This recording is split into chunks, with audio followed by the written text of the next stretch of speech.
Mom, I thought you got rid of that. I kind of remember this being bigger. Where do you want the three wise men? Oh, I don't know, honey. Why don't you just put them away in the manger till I figure out something to do with them? Either I'm really out of shape or Larry, Mo, and Curly here been scarfing ding-dongs all summer. Oh, look. It's Aunt Millie's popcorn ball elf. I hate that thing. It gives me the creeps, and it smells bad, just like Aunt Millie. Please. At least it doesn't have a mustache.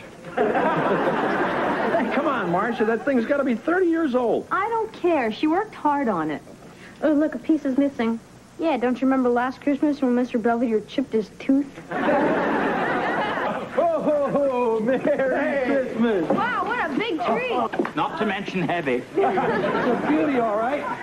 You picked a good one, big guy. Oh, don't look at me. I wanted the aluminum model. Okay, gang, we've got a lot of work to do. Heather, I'm going to need your help trimming the banister. Wesley and Kevin, you're in charge of the outside lights. And George, here's the gift list. If there's nothing else you want dragged in from the forest, I'll be in my room. Oh, Mr. Belvedere, I thought we could go through the holiday cookbooks and plan Christmas dinner together. Oh, no need. I'll have everything prepared for you. So in my absence, all you'll have to do is just pop it in the oven. Oh, thank you. What do you mean in your absence? Yeah, aren't you going to spend Christmas here with us? Of course not, Wesley. Christmas is always my day off.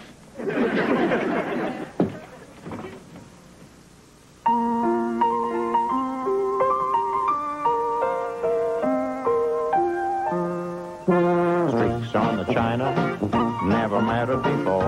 Who cares when you drop kicked your jacket as you came through the door? No one glared. According to our new rival, life is more than mere survival, and we just might live the good life yet. That in November, our neighbor's dog Gunther jumped over the fence and got our little Charo in the family way. So if you know anyone who would like an adorable puppy, half St. Bernard, half Chihuahua, just let us know. Merry Christmas, Marge and Gower Drobish. Oh, look, they sent us a picture of the pups. Oh!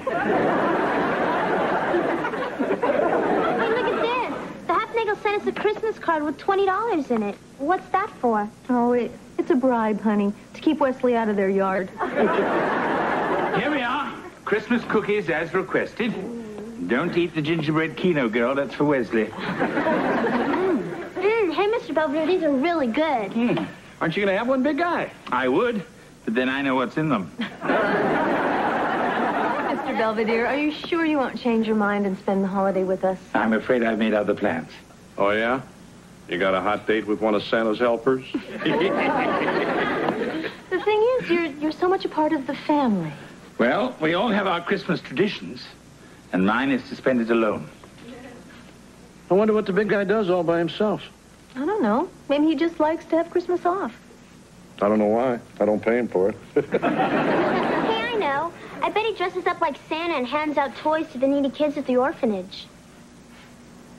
Nah. Hey, Wes. Wesley, what are you wearing? It's a yarmulke. I just want you all to know I've thought a lot about it, and I've decided to become Jewish. Wesley, you don't just become Jewish. Sammy Davis Jr. did. Tell me, Wesley, did this sudden conversion have anything to do with the 8 days of Hanukkah and the 8 days of gifts that come with it? I thought it was 9. So much for spiritual callings. Well, we'll be at the mall. Shalom, Wes. Hi, Miss Belvedere. Hello, Kevin. Well, somebody's sure getting into the Christmas spirit. Oh, really? Who? You. I mean, making all these cookies, wiping up the crumbs with your little poinsettia tea towel. Christmas won't be the same here without you. I think you should stay. Why? So I can go. It's just, there's a bunch of sorority girls, and they're renting a condo in the Poconos, and there's this girl I really like, and she kind of likes me. But there's this other guy that she likes too, and he's going. So if I don't and he does, then they will.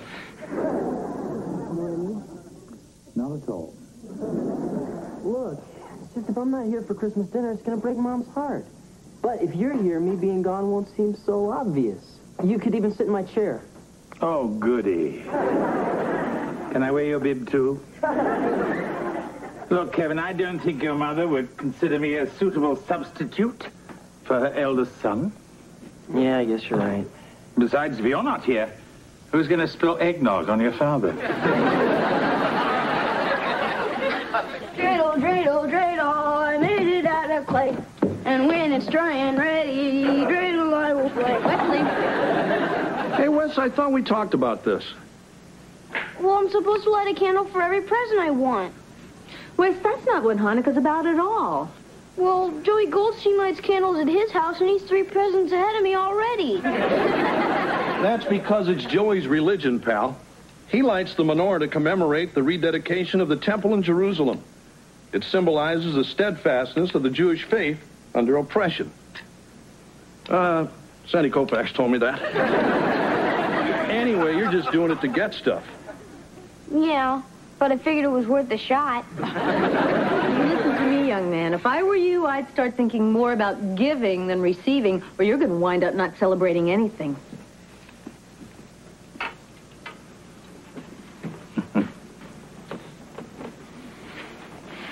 It's cracked. What? The glass on your watch, it's cracked. Thank you for telling me.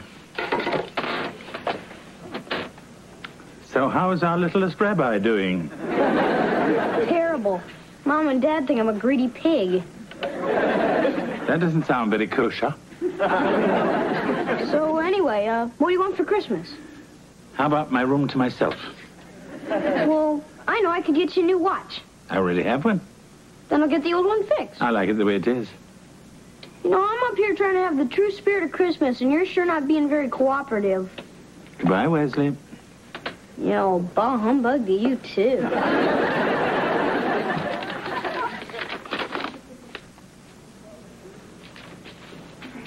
Hi, Mom.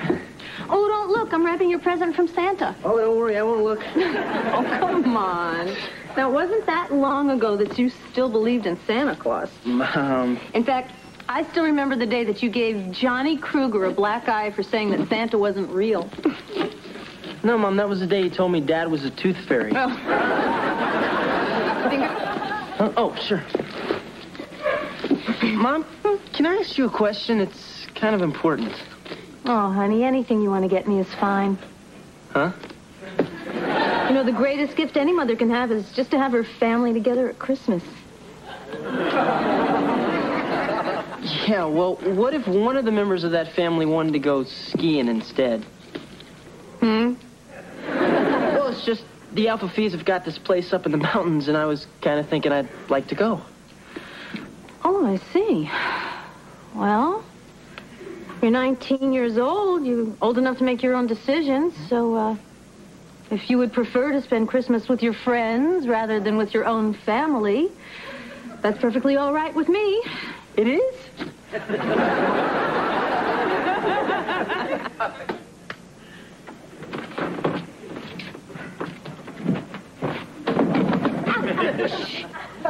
You want to blow the whole operation? Oh, if we get caught, I can forget about getting my own phone for Christmas. You can forget about it anyway. I peeked. Here it is.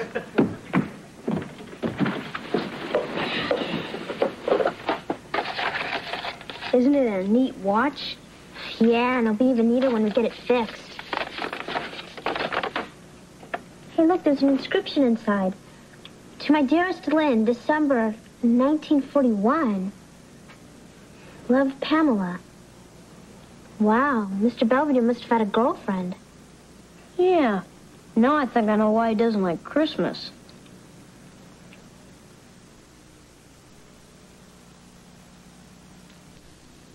My brother Reginald has been called up to the army. I must take care of his children. Leaving London tonight for Sheffield. With this Christmas gift, remember me and our time together. God bless you and keep you safe from harm. Love, Pamela. P.S. Did you finish the peanut brittle? What's the matter? What are you crying about? That. So tragically beautiful. Huh? Oh, Wes, This Pamela was the great love of Mr. Belvedere's life. I thought it was Oreos. I mean, it was during that black and white war you see on PBS all the time. Mr. Belvedere was a dashing cavalry officer, and she was this beautiful young daughter of the Duke of Earl or somebody, and they were going to be married. But the war came, and Mr. Belvedere went off to be a hero. And when he came back, he couldn't find her. And she thought he was dead. So she became a nun, and their love could never be. And that is why Mr. Belvedere hates Christmas. That makes sense. Come on, Wes, get off the phone. I have to call Angela. You can. I'm talking to Sheffield. You mean like in England? Yeah, I'm trying to find Mr. Belvedere's girlfriend. You're crazy. All that stuff happened over 40 years ago. So? So you can't just pick up the phone and expect her to be there. Grow up. Hello, is this Miss Pamela Kent? It is? Well, do you remember a guy named Lynn Belvedere? You do? So listen, you ever been to Pittsburgh?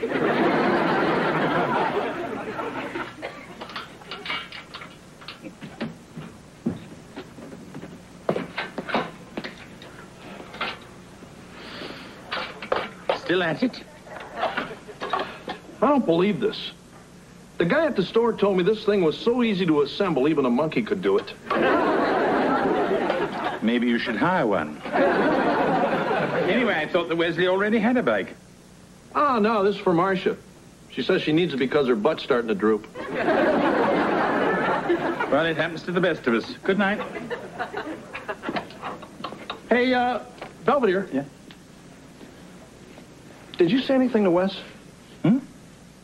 Well, I mean about Christmas. One minute he's hocking me for all the stuff he wants. The next thing I know, he's saying don't get him anything. All he cares about is something he's getting somebody else. I didn't do anything. Maybe the boy simply had a sudden burst of humanity. Oh, yeah, right. You know we're standing under the mistletoe? Don't even think about it.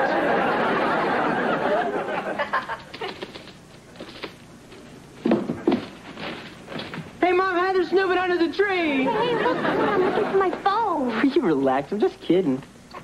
Merry Christmas. What are you giving it to me now for? Well, it's Christmas Eve day, and it's kind of a neat gift. I wanted to see your face when you opened it.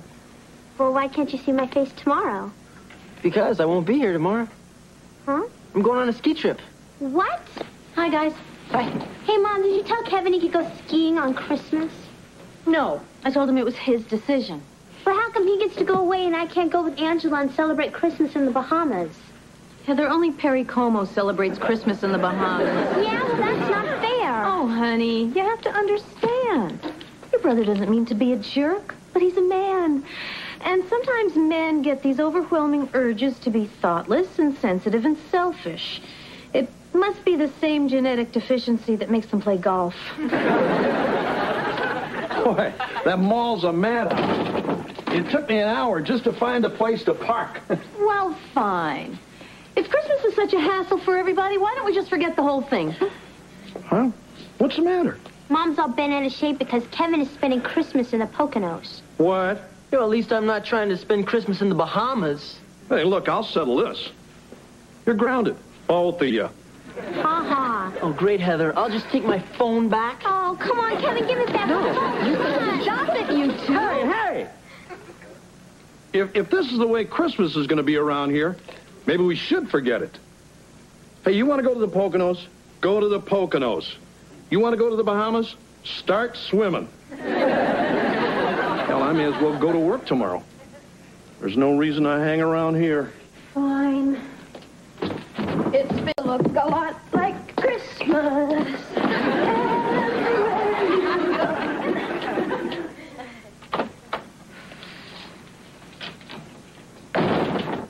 What's that? It's the Christmas lights. I took them all down. Already? Sure. I figure our Christmas is over. Why wait till August?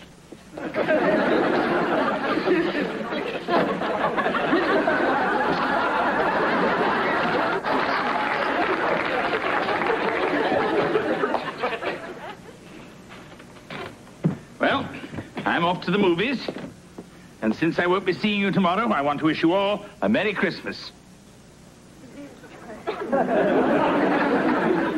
Practicing Silent Night, are we? It's okay, big guy. See you later. Hey, where are you going? Oh, I'm leaving, Wesley. Have a nice Christmas. Huh? But you can't go yet. Oh, don't worry, Wesley. Your present is under the tree. It's the ticking one, marked Open Me First. I don't care about my present. I just want to give you yours. It's not here yet. It's important. Oh, don't worry. I'm sure whatever it is, it can wait. No, she won't. She? What are you talking about, Wesley? Pamela Kent, your one true love. What? It's just I wanted to get you something special, so I snuck up to your room to get your watch fixed, and that's when I found out about Pamela and why you don't like Christmas. Oh, Wesley. When you jump to conclusions, you don't fool around. Well, Heather helped. Mr. Belvedere, who's Pamela Kent? Oh, just a friend I knew during the war. You mean you two weren't in love? Well, we were very fond of each other. But then, those were extraordinary times. Anyway, it would never have worked out. Why not? Well, for one thing, she's 20 years older than I. She's what? Don't answer that. I'll get it. Hi. Can I help you? Lynn?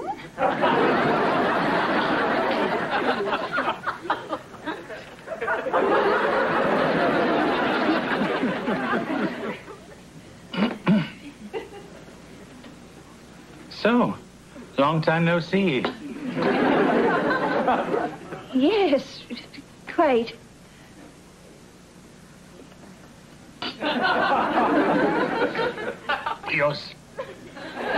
You're certainly looking very well. Oh, thank you. I play bingo 3 times a week at Twickham Hall. Oh, yes, well, that would keep anybody fit. So, the little boy promised you'd introduce me to Larry Hagman. Oh, ta-ta. Mm-hmm. Then, in 1964, Jeffrey left me for this shop girl on Carnaby Street. Oh, the swine. I went back to Sheffield and tended my garden, and that's where I've been ever since. I see. But I don't mind. I have my grandchildren to keep me warm in the winter. And every spring, I take a holiday in Spain. Of course, it's mostly for the sangria. Yes, I often take holidays in Hershey. But then again, it's mostly for the kisses.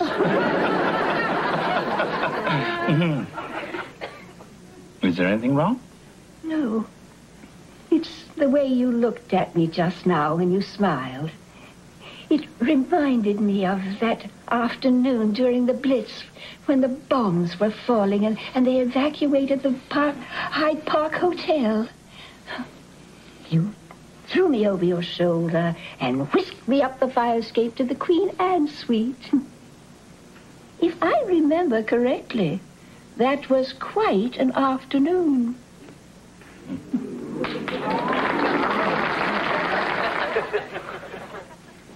Well, do you think I should go in there and make sure everything's okay? I don't know. They've been in there almost an hour.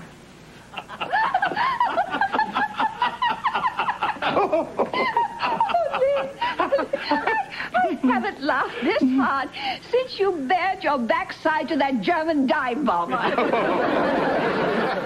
You mooned a Messerschmitt?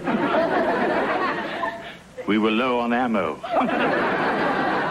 So, you guys are getting along okay? Yes, Wesley. It simply took us a little time to get reacquainted. Yes, and it was so kind of you to bring us back together.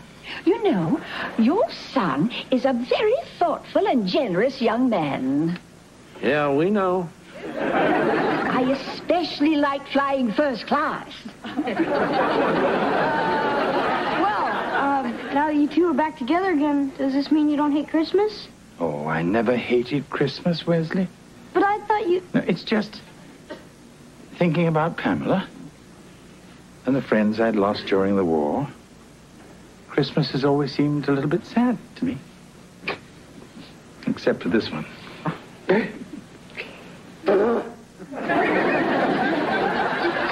It's my hay fever. Snow brings it on. Yeah. I think I got the same thing. I think we all do. Now, if you good people would be kind enough to excuse us, Lynn has promised to treat me to a Christmas dinner at the best hotel in Pittsburgh. We may even try to relive some of the high points of the Blitz. Well, bombs away. Good night, everyone, and Merry Christmas. Merry Christmas. Look, I know I haven't exactly been Kris Kringle lately, but I want to wish you all a very Merry Christmas from the bottom of my heart.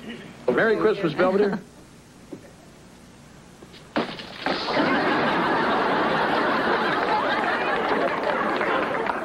Settle down, Pamela.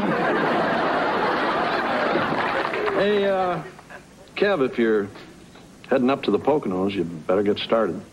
It's getting late. Nah. I think I'll just stick around here. Yeah, me too. I don't like swimming in the dock anyway.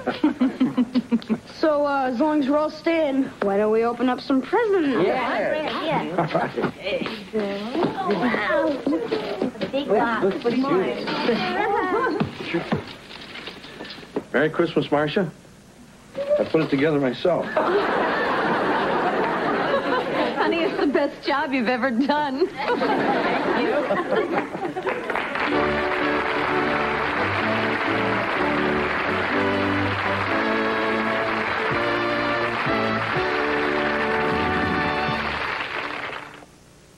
Mr. Belvedere will be right back. Pamela is safely back home in Sheffield. When we parted, we promised to meet again in another 40 years. The Owens family was thrilled with their gifts.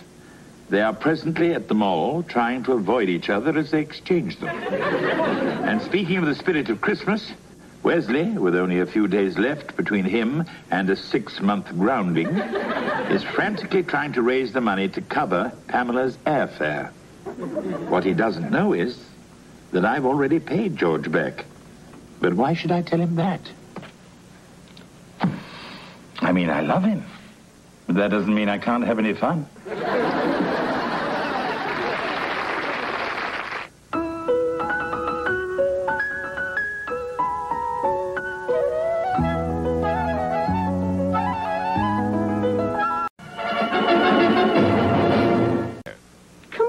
Honey, there's nothing to be afraid of. Besides, you wouldn't be going to the dentist if you'd brushed when you were supposed to and you didn't rot your mouth with all those sweets. Oh, look, this is ridiculous. I want you out of that bathroom right this minute. Shall I call the SWAT team? I don't know what else to do. Let me try. Look, if you go to the dentist like a good soldier, when you come home, Mr. Belvedere will make your favorite triple scoop chocolate crunch sundae.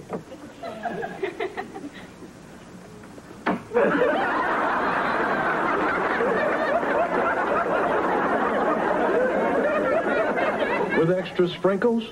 Of course.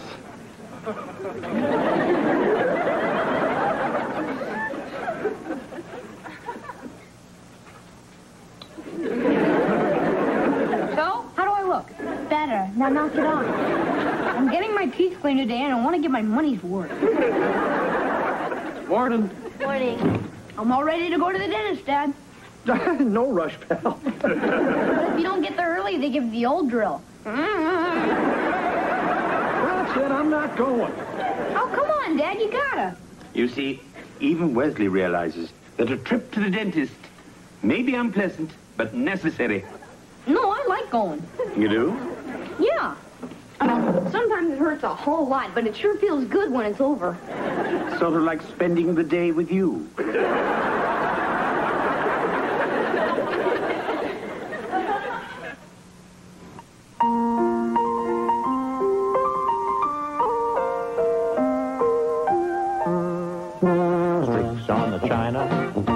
never mattered before. Who cares when you drop kicked your jacket as you came through the door? No one glared. According to our new rival, life is more than mere survival, and we just might live the good life yet. Is everything all right? I still can't find a roommate to split the rent with, and have a lot of other bills and stuff. I'm just having a little trouble making ends meet. Oh, well, you know, your father and I can always help out. Nah, it's too much money to get from you guys. I was gonna ask Wes. Anyway, I don't want to start borrowing, so I just decided I'm gonna sell my Barracuda.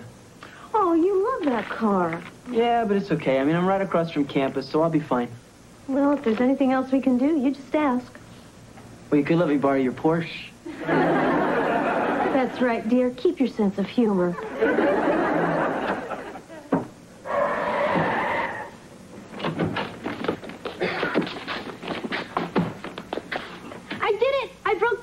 I made a market in 6 minutes, 45 seconds, and I even stopped for one of the red lights. It's not bad. Yeah, well, I would have done better if it weren't for all the screaming.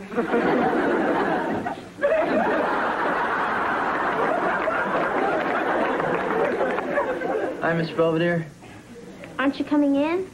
First, put the car keys on the counter. Now step away from them.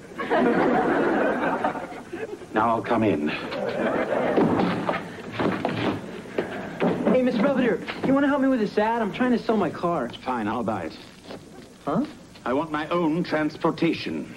Yeah, but you don't even know how much money I want. It's bound to be cheaper than trauma care. Okay, you got a deal.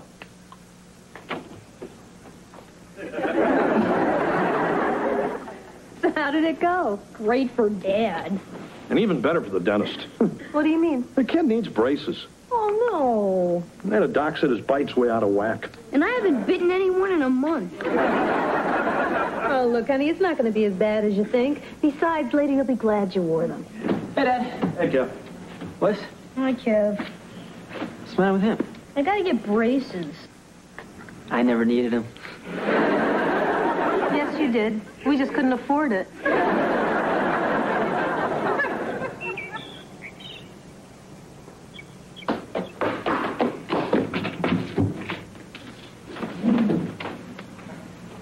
Excuse me.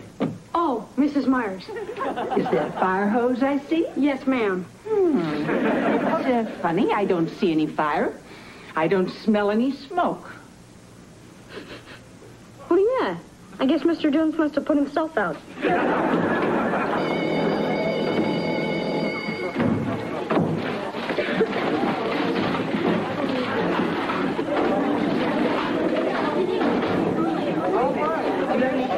Hey, Wes. Oh, hi, Miles. Let's eat in the cafeteria. They're having macaroni and cheese. I can't eat that stuff. Makes my mouth walk. It's my last chance to have it. I'm getting braces next week. Hey, they're not so bad. You used to them after the first year. The thing is, we just started junior high, and now I gotta start wearing an erector set in my mouth. Nobody cares if we wear braces or not. I already made a lot of new friends. Anyways, I'll put my books away, and we can all go to the cafeteria together. Hi, Wesley. Oh, hi, Kimberly. You better be careful. Mr. Jones is still pretty mad at you. Yeah, well, I didn't know a Bunsen burner could go that high. So I was going to eat out on the lawn. You want to come? I promised I'd eat in the cafeteria with Miles and his friends. You mean the heavy metal group? Huh? That's so sweet of you, Wesley. Treating them like normal people. So you want to come with us? No, thanks. It's really coming down up there. Hey, champ. What's up? Oh, I got a hot date, so Mom's let me borrow her Porsche. You never let me. Well, I will the next time you have a hot date. That's Tuesday. You want to meet her? Anyway, I'm starving. Where's Belvedere? He just took Kevin's car to the market. He took my car out in the rain. So? Hello. Mr. Belvedere, you're soaked. Yes. That happens when one walks 3 miles through a typhoon. Yeah, I guess I forgot to tell you that sometimes the distributor shorts out if you let water get into the engine. Well, it had to go somewhere after the passenger compartment filled up. Yeah, I guess I also forgot to tell you that the back window doesn't go up. Because there is no back window. The handle works great. Not anymore. Well, I better get going. I'll see you. So, what's for dinner? Soup. Wesley, did you finish all that marshmallow fluff? Yeah, I made a peanut butter and marshmallow sandwich. How disgusting. Now I have nothing to put on my liverwurst. What are you watching? Village of the Damned. Oh, yes, you were born there, weren't you? What's the matter? I'm getting my stupid braces tomorrow. Oh, I'm sure it'll be fine. Yeah, I know, but what if there was someone you liked a whole lot, and she liked you, only you were afraid she wouldn't if you had braces? I don't think a person like that's very nice. And not really worth liking. Well, what if you already knew she wasn't very nice, but you liked her anyway? Look, Wesley, braces aren't going to change who you are. They certainly shouldn't change what people think about you. So you're not going to start calling me Metal Mouth? Certainly not. You know I have much better names than that.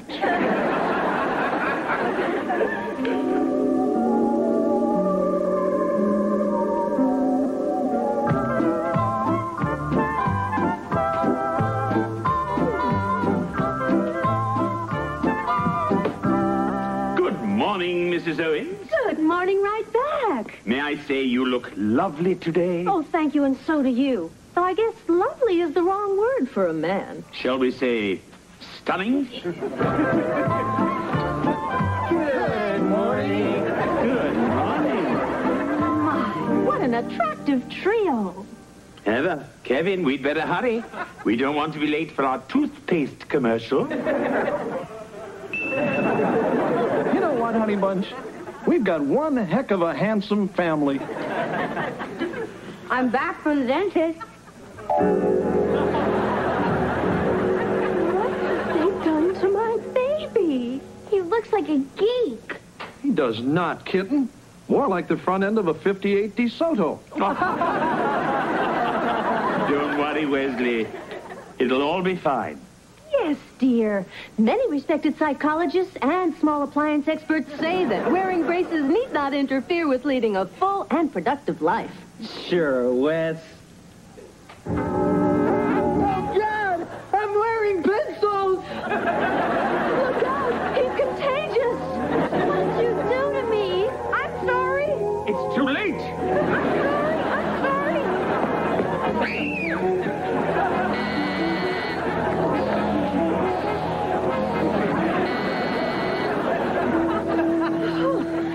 Thank goodness he's gone.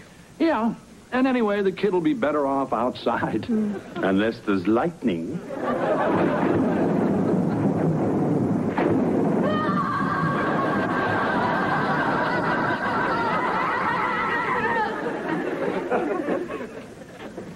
What's the matter? Nothing. Because I'm not getting braces, ever.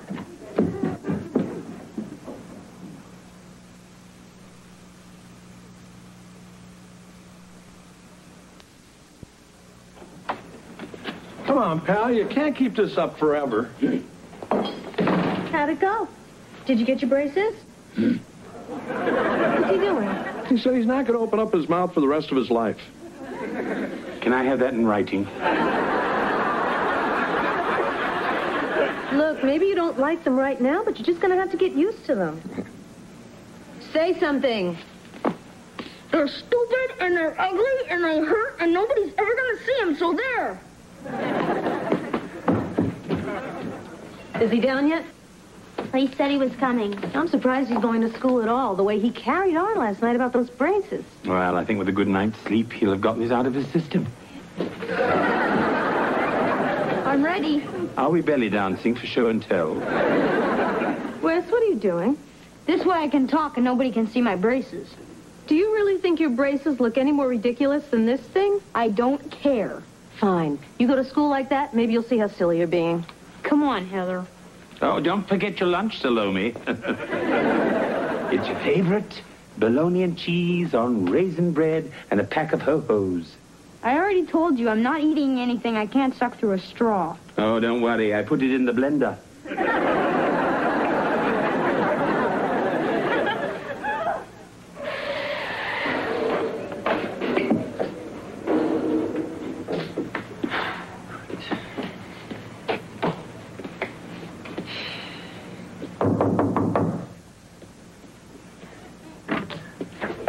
Forgot to tell you the brakes might need a little tightening.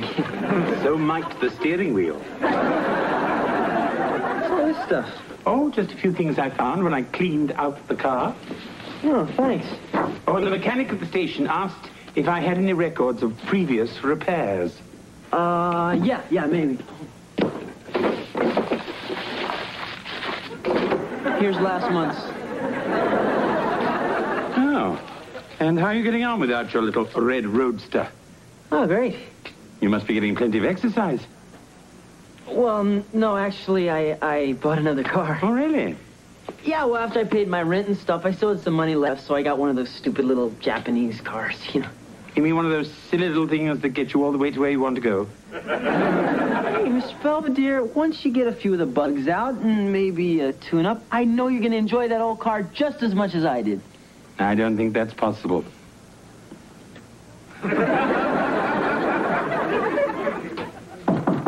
Come in. Oh, hi, Mr. Belvedere. Hello, Miles. Is Wesley here? We're supposed to go to the library together. I believe he's out doing some chores, but it should be done soon. Now, there's that blasted bottle opener.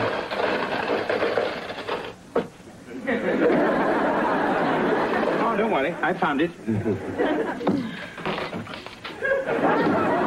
Ah, Wesley, I see you've given up the veil and put on something more suited to your personality. Hey, I've gotten a lot of compliments.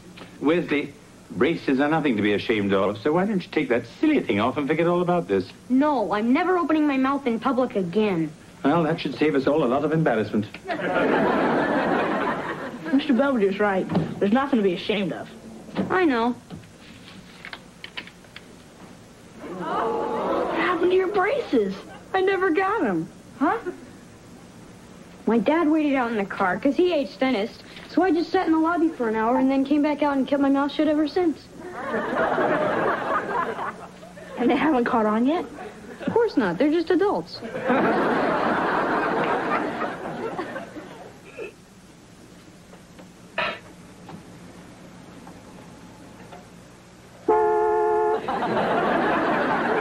Hello, George. Figured out the problem yet? Yes, I traced it back to the day you and Mrs. Owens decided to have children. Come on, Belvedere. Kevin didn't sell you a lemon on purpose. He just got lucky. Look, I'm not spending another dime on this infernal machine. I'm just going to fix it myself. I didn't know you were a mechanical genius too, big guy. Oh, yes, I had some experience when I worked for the royal family. What'd you do? Jumpstart the Queen every morning? Or maybe it's the plug. Yes, well, I put some new ones in, and I tightened up the solenoid, whatever the hell that is. Well, let me give her a start.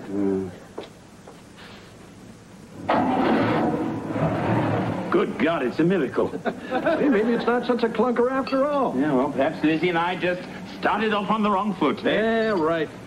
Come on, let's take him for a spin. Good idea.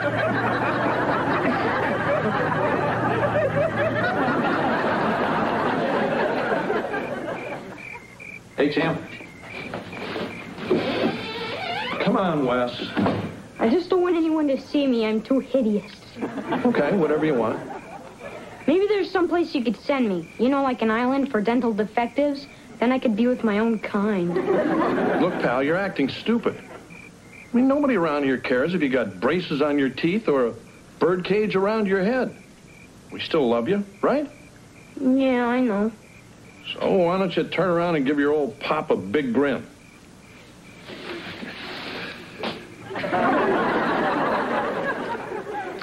Night, kid. Going out now. Remember, small bills. Unmarked, if possible. Miles is coming over. We're going to the movies. Oh. You know, it's funny. I bought another bottle of that marshmallow fluff, but someone ate all of it. Oh, yeah? You didn't make another of your peanut butter sandwiches, did you? No. No, of course not. You wouldn't be able to eat with those cumbersome braces. Right. That's assuming you have braces. Huh? What do you mean? Maybe you're faking it. But of course, that would be the most incredible act of audacity beyond any but the most perverse, twisted of minds. That sounds exactly like you. Show me some chrome, Jerome. No problem.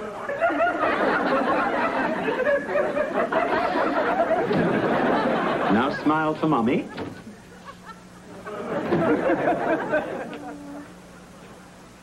What was going through your mind? Did you think you could fool us forever? Just till I was 18. Well, you must have a real high opinion of your mother and me. Just a couple of dipsticks who wouldn't know a cactus if it poked us in the rear end? Have you been reading my diary? Well, I know one thing. You're going back to that dentist today, if possible, and you're getting those braces, and that's final. But they're gonna ruin my life. I don't want to hear it. But they will. You wear braces and they turn you into a nerd and a wimp and a jerk that nobody likes. Wes! Well, that's what they did to Miles. See ya.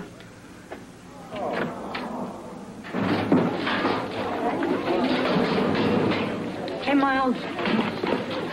I got him. Pretty gross, huh? I even scared a couple pit bulls on the way to school. Look, I'm sorry about all that stuff I said. I didn't mean about you being a nerd and a jerk and stuff.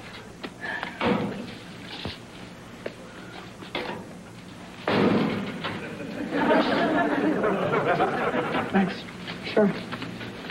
Look, you're my best friend. And you have been ever since the day you barked on me coming back from the class trip. Oh, yeah. And hey, don't worry about braces turning you into a nerd. Yeah? Yeah. I was already one before I got them. Just made me use their spot. Right. Uh-oh, here comes Kimberly. See ya. Hi, Wesley. Oh, hi, Kimberly. So, I was just wondering, are you going to the sock hop Friday? Oh, I don't know, maybe. I thought if you want to, we could go together. My mom could drive us and pick us up later. Well, that sounds great, but you sure you want to go with me? Why wouldn't I? Oh, I don't know. I mean, what if something happened that made me look kind of, different? What are you talking about? All I know is that I like you a lot, and that's all that really matters. Really?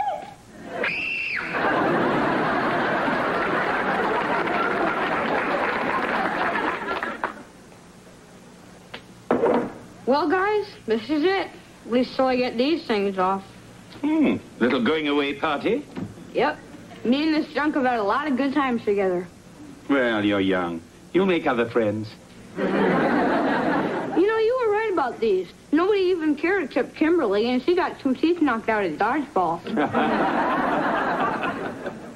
Well, Wesley, there's no need to throw these away. Why? I can't have this stuff. No, but I can. Belvedere? Hello, Kevin. Oh, I got a message. Said you wanted to see me? I would have driven over to your place, but unfortunately it isn't downhill. Lizzie's still giving you trouble, huh? I now have a platinum card from the auto club. It's funny. Oops.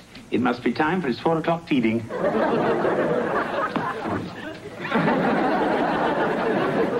No, I don't get it. I mean, when I had the car, it ran great. Perhaps it misses you. Yeah, well, I better get back to campus, so... Actually, I've been thinking, and I feel badly that you've had to sell it. I know how much you loved it. Yeah, well, I'll get over it. I mean, you're a young man on the go. You really should have a hot set of wheels. What are you saying? I want my money back, you little huckster. A deal's a deal. And a broken neck is a broken neck. Hey, I didn't ask you to buy that car. You begged me. Oh, yes, all these years, acting so sweet and innocent. It was just a plot so you could sell me that car. All right, I'm out of here. Oh, no, not without that ton of scrap iron in the garage. Look, I'm not taking that car back. Very well, then. I'll have it towed back to your apartment, and you can mail me a check for my money. Listen, when I get home, I better not find that car in front of my apartment. You got that straight? Very well. It won't be. Good. I'll see you.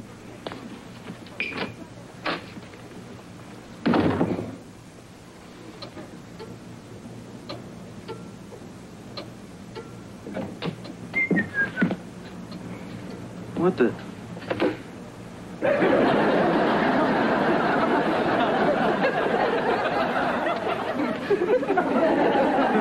Happy motoring.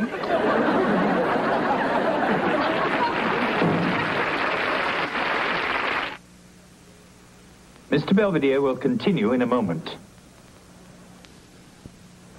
Kevin and I have settled our vehicular dispute amicably. He has agreed to repay me in weekly installments. I've agreed to remove the car from his apartment, also in weekly installments. Meanwhile, all's quiet on the orthodontic front as Wesley adjusts to his braces. In fact, he says they give him a menacing quality, which he likes and I consider redundant. I always felt these Owens children would be the death of me. The only thing I'm not sure of is which one will kill me first. Okay, Mr. Belvedere, I'm ready to drive you to the market. Well, that answers that.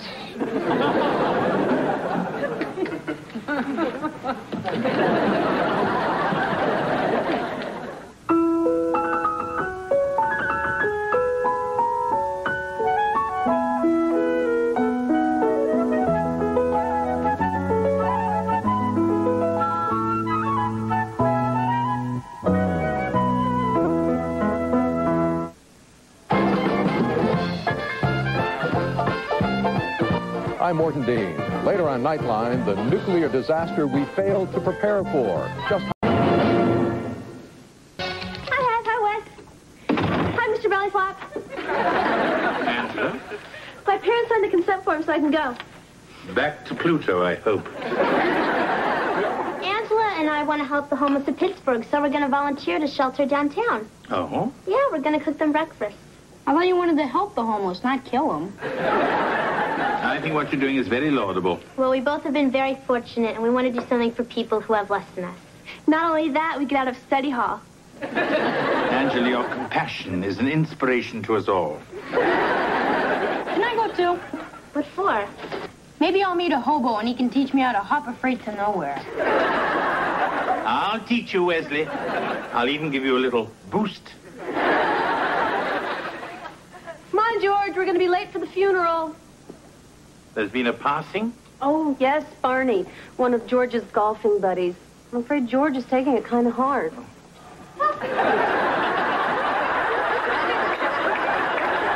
Let's hit it. I've never seen him look so devastated. George. Hey, I know what you're going to say. This isn't right for a funeral. Not unless it's for Bubbles the chimp. Look, all the pallbearers are dressing like this. Oh, what's the minister wearing? Bermuda shorts? Barney wanted his funeral on a golf course. It's where he spent his happiest hours. I'm sorry, George. I didn't mean to be disrespectful. A funeral is a solemn event. That's right. Come on, Marsh. We're riding in the lead golf cart.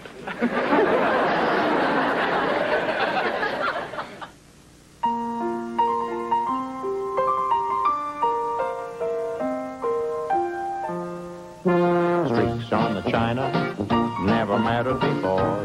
Who cares when you drop kicked your jacket as you came through the door? No one glared. According to our new rivals, life is more than mere survival, and we just might live the good life yet.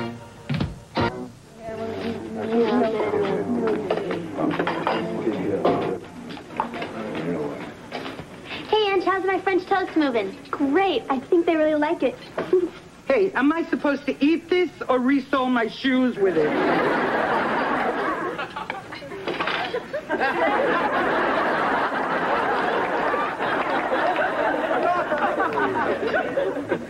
How are you girls doing? Okay, I guess, except I didn't know we'd be so busy. Yeah, where do all these people come from? same place that we do, except somewhere they got off the track. Job loss, disability, mental illness, drug abuse. I had a cousin who was homeless, but he just forgot his zip code. Why don't I spell you here and you girls can go clear some tables? Wow, Heather, we already got a promotion. Right.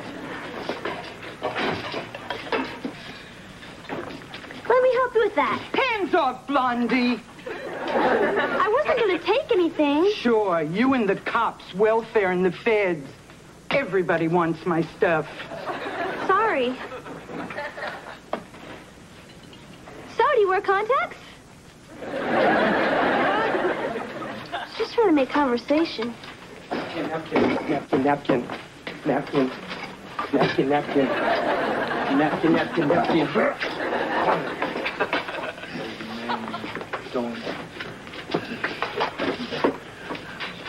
Did you lose this? Oh, my earrings, thanks. You're welcome. My name's Tom. Oh, I'm Heather. This your first day? Yeah. Some pretty strange people around here. Yeah, huh? I don't know whether I should be scared of them or feel sorry for them. Yeah, me neither. So how long have you been a volunteer? Oh, I'm not. I live here.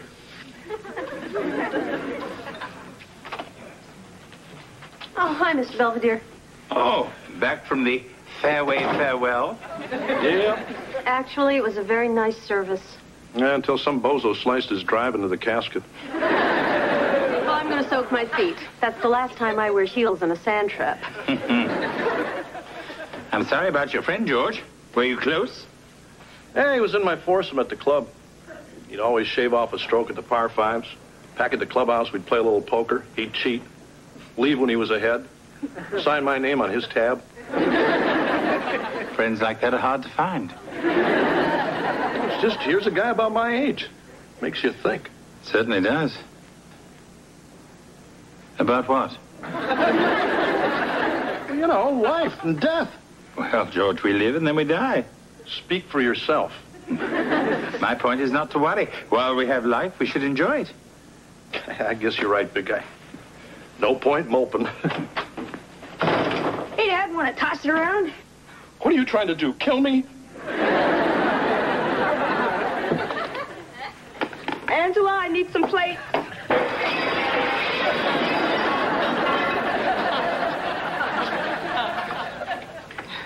Here you go. Hi, Tom. Oh, hi, Heather. Like my new shirt? It's real nice. I found it in a dumpster. People throw away really good stuff. So you got a date? No, I'm going on a job interview. Oh, isn't this your job? Oh, I'm just helping out while I stay here. I like to keep busy. Oh, well, good luck at your interview. You must be pretty excited, huh? Yeah, I haven't had a real job in 2 years. 2 whole years? That's awful. Well, it's hard when they ask for an address and phone number and you don't have an address and phone number. Hi. I didn't get a chance to introduce myself to you yesterday. I'm Angela. Good for you. You know, just because you have a terrible, miserable life of hopelessness doesn't mean you can't say a friendly hello. What makes you think my life's so miserable? Well, you live on the streets. You're dirty and grungy and kind of smelly. No offense. None taken. Besides, you're the one who stinks. What? That perfume. It's just another product of the capitalist consumer conspiracy. No, it's Forever Crystal. Look, Blondie, everything I need in the world is right here where I can get at it. Real simple. You make it sound like living this way is good. I'm totally free and unfettered by the trappings of modern civilization. Can you say that? No, but I can say rubber baby buggy bumpers. Hi, Dad. Finally returning that plunger I borrowed. Oh, you didn't have to, Kev. It was sort of a housewarming gift. Gee, thanks. You know how to read these blood pressure things? Oh, yeah, I learned how when I was a nurse's aide. You're 30/10. Is that good? Not really. You're dead. I ordered 8 years of Time magazine for this stupid thing. Come on, Dad. What are you worried about? You seem like a healthy kind of guy. Yeah, I guess you're right. Then again, you never know. What do you mean? Well, when I worked at the hospital, there was this guy about your age. He came in for a hair transplant. An hour later, he was on a slab in the morgue. Yeah? And another guy, he had an ingrown toenail. Next day, they were spreading his ashes over the Monongahela. Huh? Whoops, gotta get to class. Hey, listen, I'll come back later and tell you about some more dead guys. See ya.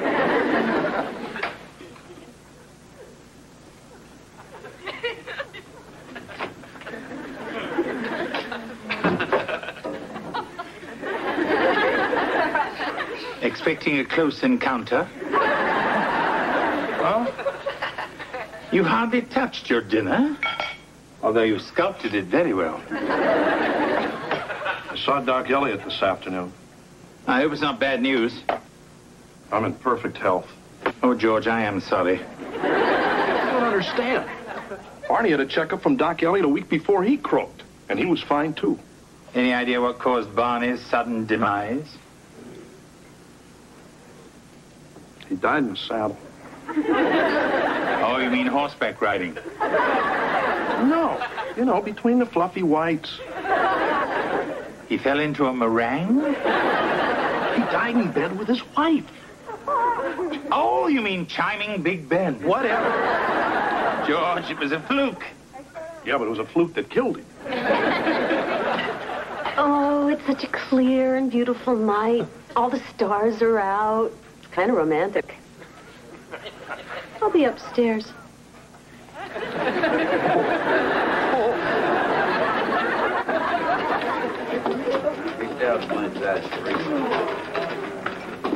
Hi, everyone. I brought a surprise. Homemade cookies.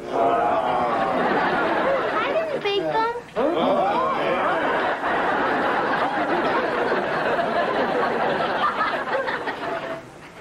Hello again.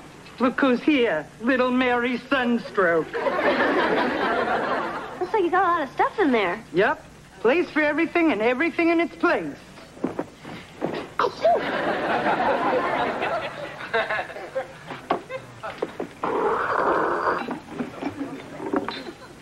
Thanks. Hi, Tom. I brought you a cookie. Oh, thanks. So did you get the job? Oh, nah. There must have been 100 people there. I didn't stand a chance. You'll do better next time. These are for you. Oh, thanks, Mrs. Williams. You're very nice. I feel terrible about this. Oh, that's okay. A rule is a rule. What's going on? It's our policy here at the shelter. People can only stay 2 weeks. It's not fair. Heather, we have to turn away dozens of people every day. That's not fair either. Hey, I'll be okay. I got a great spot under the turnpike. Nobody took it.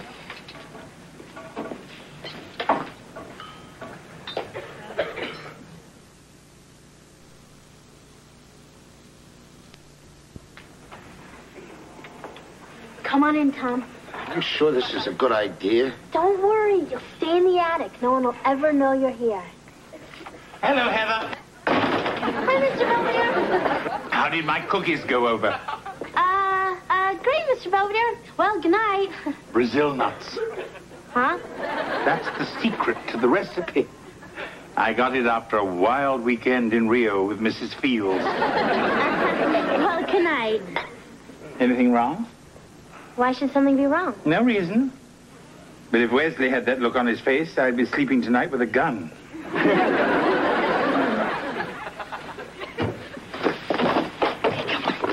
George, where are you going now?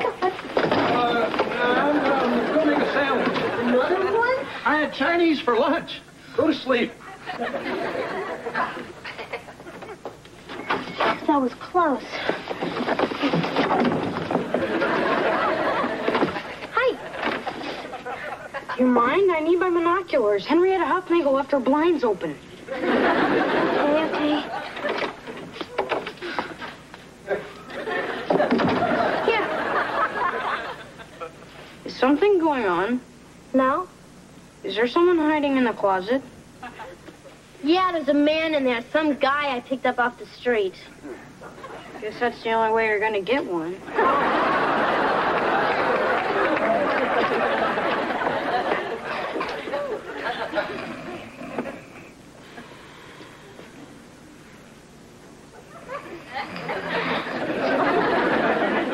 Oh, no, Marsh, not the feather trick. Good morning. Hey, get that thing out of my face. I'm sorry, George. I just love doing that. I always have. Guess I fell asleep watching the tube. Or trying to avoid something else. Morning. Bingo. I waited up for you. Yeah, well, I think I'm coming down with a cold. I don't want to spread it around. I'd say you're spreading it around rather well. I think I better go up and take some aspirin or something. I hope I don't have to sleep alone again tonight. Don't look at me. I don't know if this is going to work, Heather. Oh, yes, it will. At least until we can find you a job. Here, look.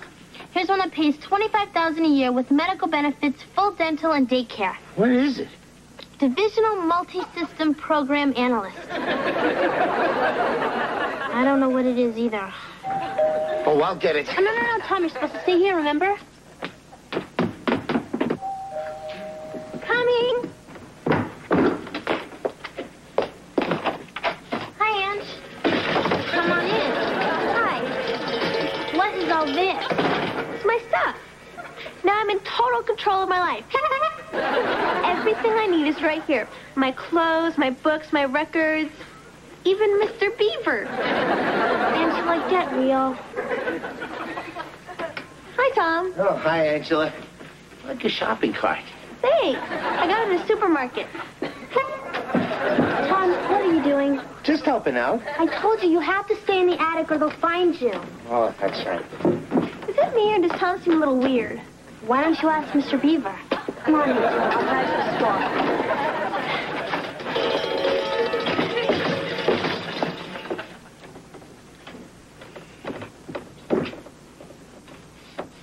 When did I polish this? Hey, big guy. Is the coast clear?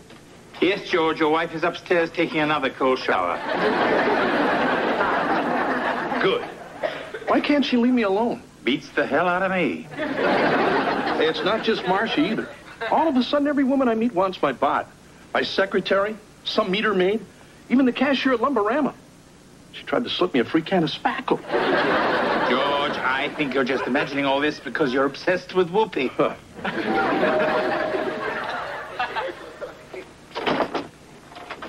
Hi, my name's Yvette, and I'm selling waterless cookware. Is your wife available? No. Want to steam some vegetables? I guess you're just a meat and potatoes man. Hi, Mr. Botulism. Hello, Angela. I don't know what you're doing, but I'm sure there's an irrational explanation for it. You mean this? These are all my earthly belongings. I've dropped out of society. I'll drink to that.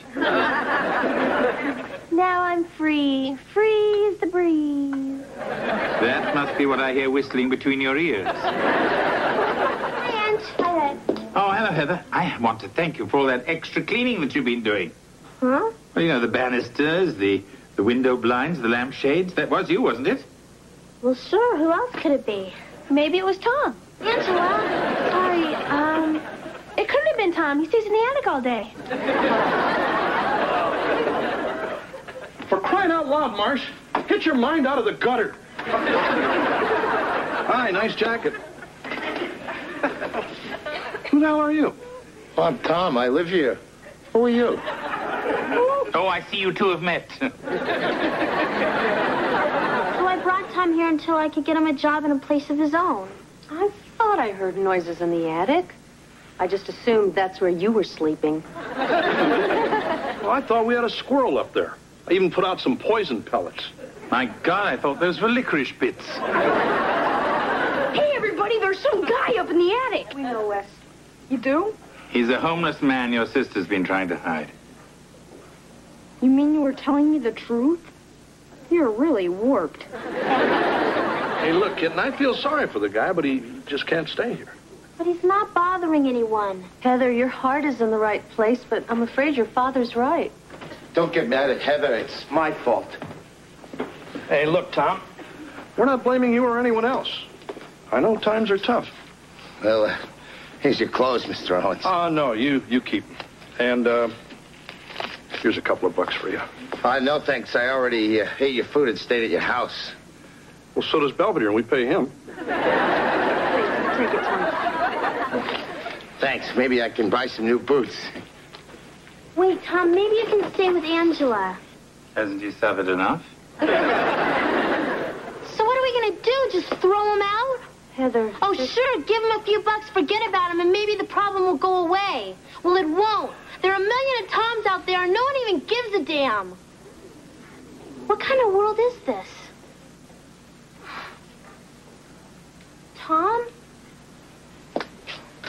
Tom?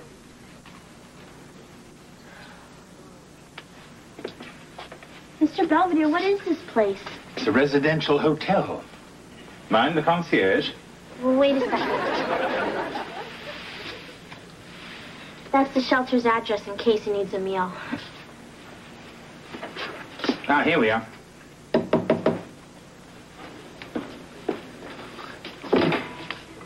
Tom. Hi, Heather. Hi, Mr. Belvedere. Come on in. Thank you. Like my new apartment? You live here? Well, it's not as nice as your attic, but it's all I could afford on my new salary. You mean you found a job? Mr. Belvedere got me a job at Donut World. I carry a lot of weight around there. Right now I mix the dough, but if I do good, they'll let me dip them in chocolate icing and put sprinkles on them and maybe even squirt jelly in the jelly donuts.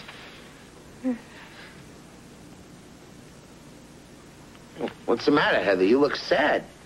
It's just the newspaper's filled with all these really good jobs. Better than working in some donut shop. I can't get those jobs. They said I wasn't qualified.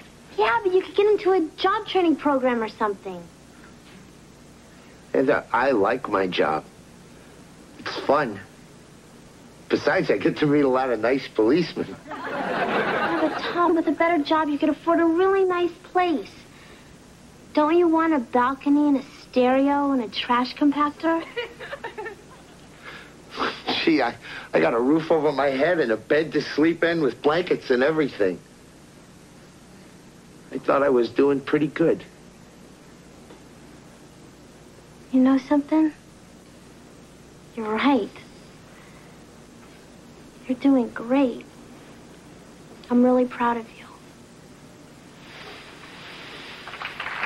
Heather, I think it's time we should go. Tom has to be up early in the morning.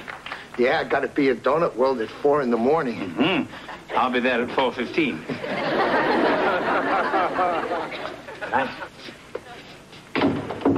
Thanks, Mr. Belvedere, for getting him that job. It was really nice of you. I just wish there was more I could do. Oh, Heather. If everybody cared as much as you did, there'd be far less people sleeping in cardboard boxes and on steam grates. Why should anyone have to sleep on a steam grate? Why, indeed.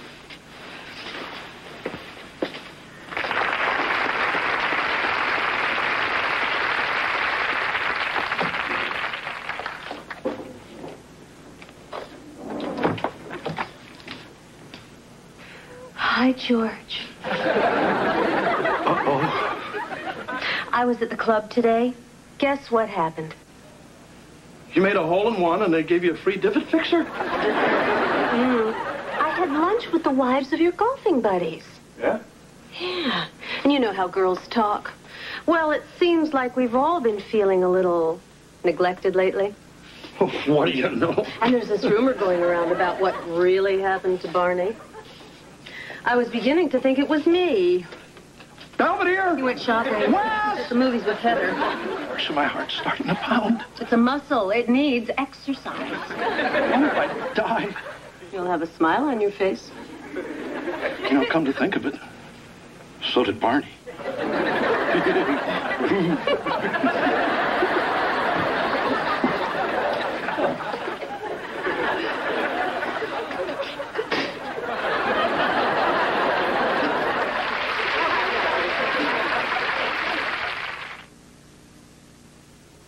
Mr. Belvedere will be right back. Heather continues to volunteer at the shelter. Tom stops by from time to time, usually with a generous donation from Donut World. Meanwhile, the supermarket reclaimed Angela's shopping cart, leaving her with no choice but to return to civilization. Talk about paradise lost. As for George, he somehow survived his close encounter with Marcia. And since then, I haven't seen much of either of them. Paradise regained.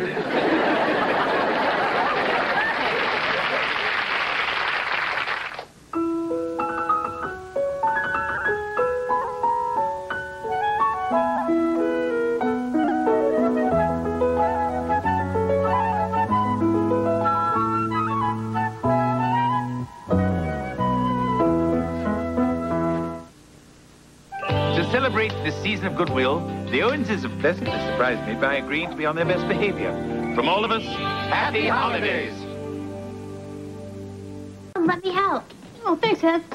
You know, Mom, this was the best Christmas ever. Really? Yeah, I mean, it was perfect. We were all together, trimming the tree, singing Christmas carols. Dad didn't even make us watch Perry Como's Christmas. I just had a wonderful idea. You're sending Wesley to Afghanistan. Oh, it's just that you've been here for 5 years, and you'll probably be with us another 5. What? So I'm redecorating your room. What? Don't worry, it will be tasteful and charming, I promise. Well, just look what I did with Kevin's old room. You mean putting in a giant screen TV and painting the windows black?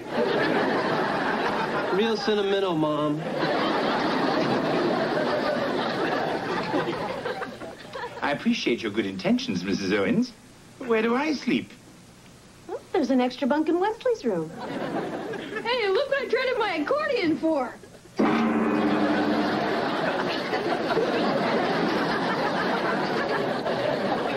Hi, Ed. Hi, Ange. You ready for school? Almost. I'm reading up on current events. Oh, I knew a current event once, but that was years ago. This is for speech club. You're joining the speech club? Yeah, to learn how to express myself better and become more articulate. Okay. Who's the guy? There is no guy. You know, maybe I'll join the speech club, too. You? Well, don't act so shocked, Heather. I'm really good at expressing myself. Oh, hi, Angela. Oh, Mrs. Owens. My parents... well... they're going on a vacation. It's okay, honey. Your mother already called. You can stay here. Just think, I'll be living here all week. Isn't that great, Mr.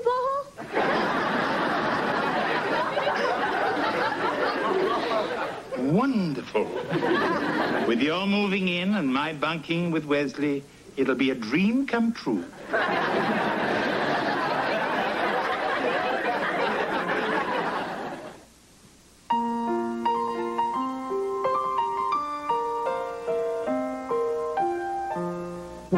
Streaks on the china never mattered before. Who cares when you drop kicked your jacket as you came through the door? No one glared. According to our new rival, life is more than mere survival, and we just might live the good life yet. And sometimes people leave their sprinklers running even when it's raining, or they hose off their driveways in the middle of a drought. Angela, the topic is illegal immigration. I thought you said illegal irrigation. An easy mistake. Should I start over? No. I tell you what, why don't we hear from one of our more experienced speakers, Marvin.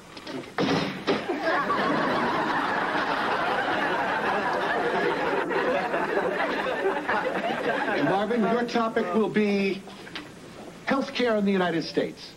Go. Health care. Many Americans cannot get or afford the medical care they need. Conservatives propose slashing public health care programs. Liberals want to pour billions of dollars into national health insurance. In my opinion, we should encourage insurance companies to pay for preventive medicine and establish a decentralized delivery system of public health care. Thank you. Boy, he's really good. Yeah, and he's cute, too, in a geeky sort of way. Excellent, Marvin. Thank you. See you all next time. Watch this. I'm going to go introduce myself. I'm Heather. You know, that was a really good speech.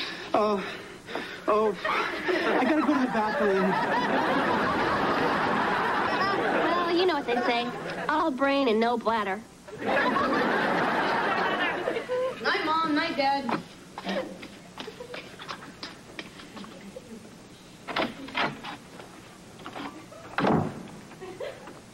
Mr. Belvedere?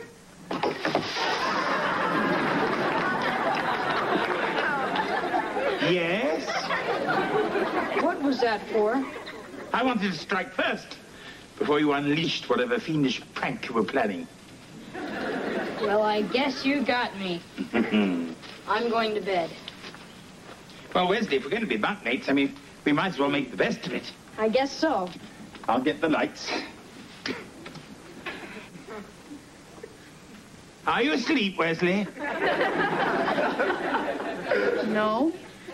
Would you like a little entertainment? Huh? Back by popular demand, Sir Rodney Rabbit. Hello, Sir Rodney. Good afternoon, speakers. Why don't we begin today with a practice debate on the subject of nuclear disarmament? Who would like to take the pro position? Heather. And opposing? Marvin. Heather, your opening statement?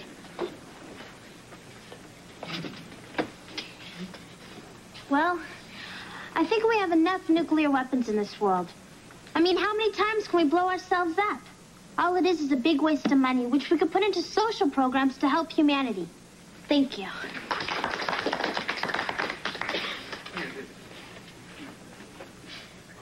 Peace. Who among us doesn't want peace? The question, of course, even to the most naive, is how to achieve peace. And in conclusion, I say, strength, power. These are the guardians of liberty, the protectors of this grand experiment we call democracy. Thank you.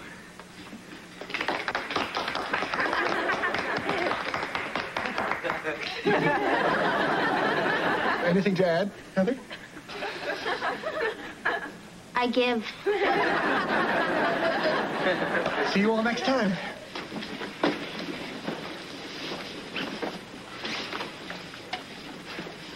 So, congratulations. Thanks. You know, you sure mopped up the floor with me. I'm sorry. Bye. Well, you know what? You're so good, I could sure use a few pointers from you. How about tomorrow after school, my house? You mean your house? Where you live? Yeah. Well, sure. Why not? Oh.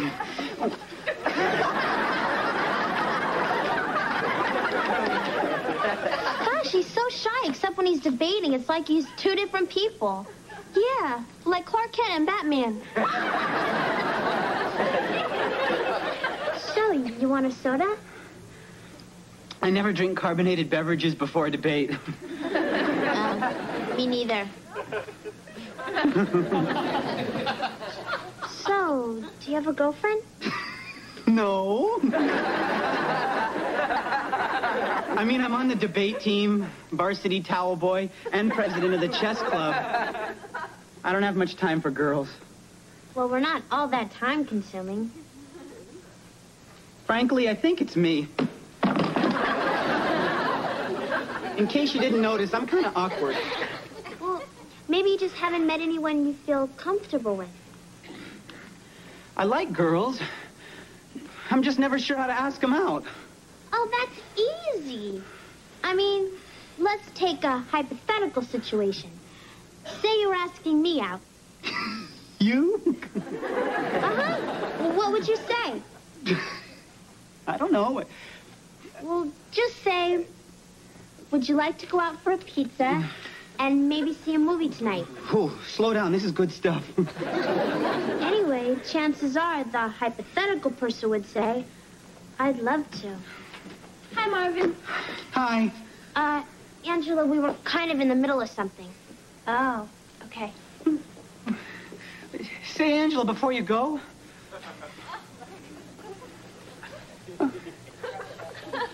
Would you like to get a movie and maybe see a pizza tonight? I'd love to. You're a genius.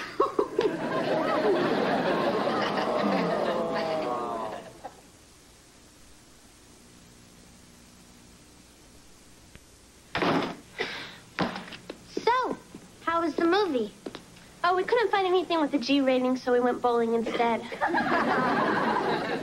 You know, once you get to know Marvin, he's pretty neat. Even sexy. There was a moment when he got his thumb stuck in the ball and I was trying to help him get it out.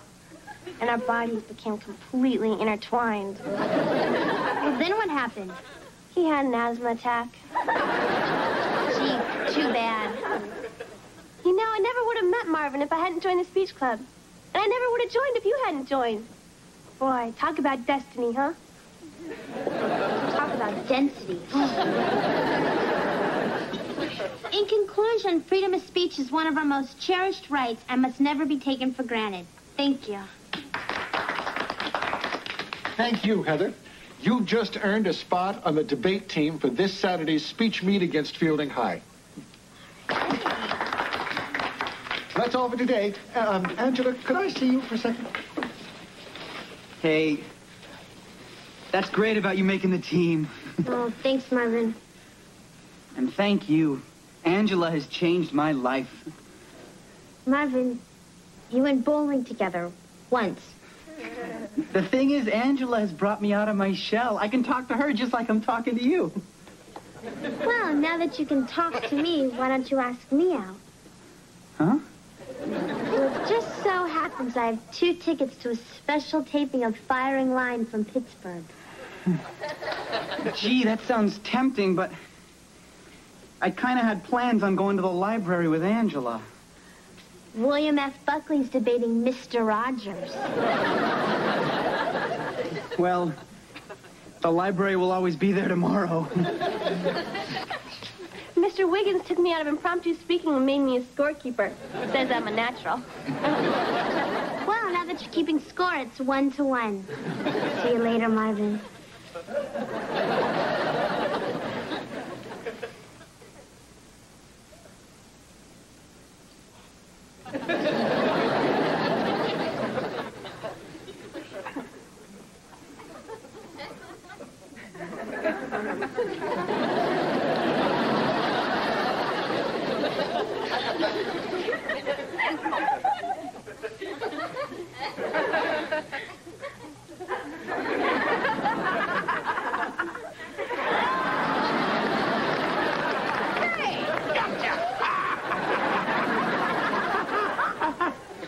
Stay tuned for Shock Fear Theater. Tonight's feature, Rug Varmints from Hell.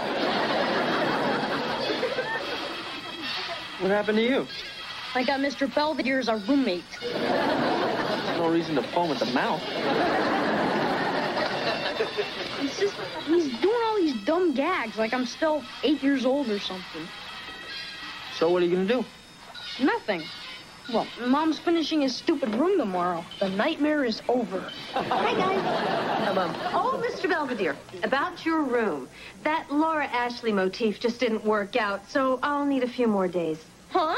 Oh, take as long as you need, right, Roomie? Come on, I'll help you get that shaving cream off.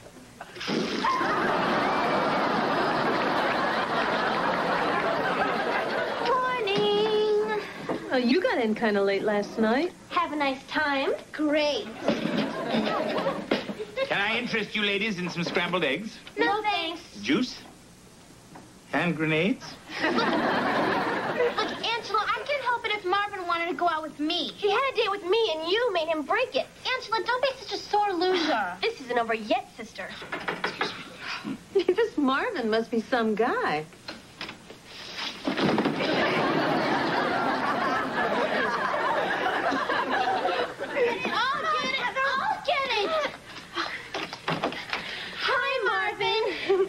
You can leave, Angela. I invited Marvin over to review for the debate. So did I. Well, you don't have to review. You're scorekeeper. We can work together. I'll review with Heather. Then you can score with me. I mean, the debate. Right. Oh, gosh, where's my head? I left my topic file out in the car. Be right back. I'm gonna go get some root beer. He loves soda. I want to get it. Angela, wait! There's none here. I think there's some in the refrigerator downstairs.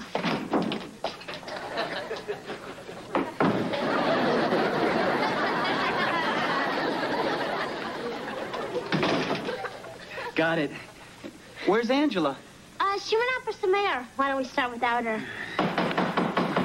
What's that? My dad has a workshop downstairs. Just ignore it. He could be pounding all night. So, what do you think of my new card file? Hey, there's a card in here on me. I know that one best.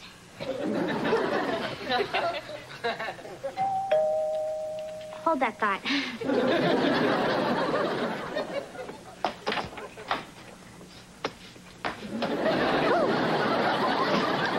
Hi there. Oh, good, you're back. Where's Heather? She's tied up for a while. But I thought we were going to review. Well, I guess for now it's just me and you. Yeah. How in the hell did this happen to you? Someone threw it on me. Hey, this looks like that old fish netting from the basement. Wes! Well, what do you say we start? Okay. No, we're starting. Angela, Heather, you like me first. Well, who cares? Ask him when we like smell. Well? I gotta go to the bathroom. At home.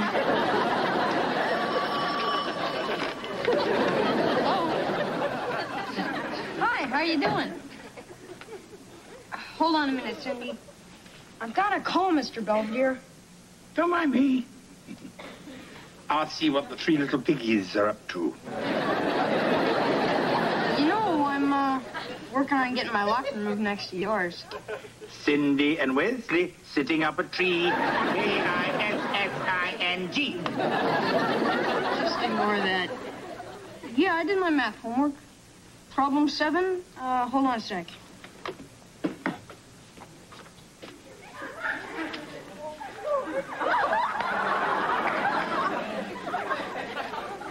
Here it is.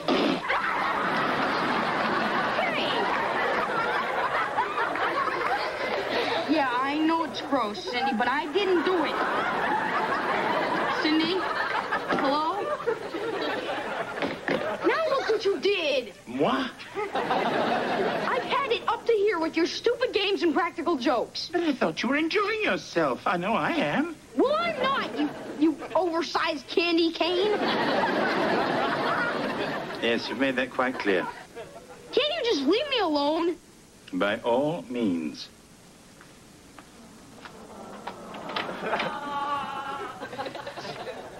I'll not be patronized by you any longer. You humorless little snot.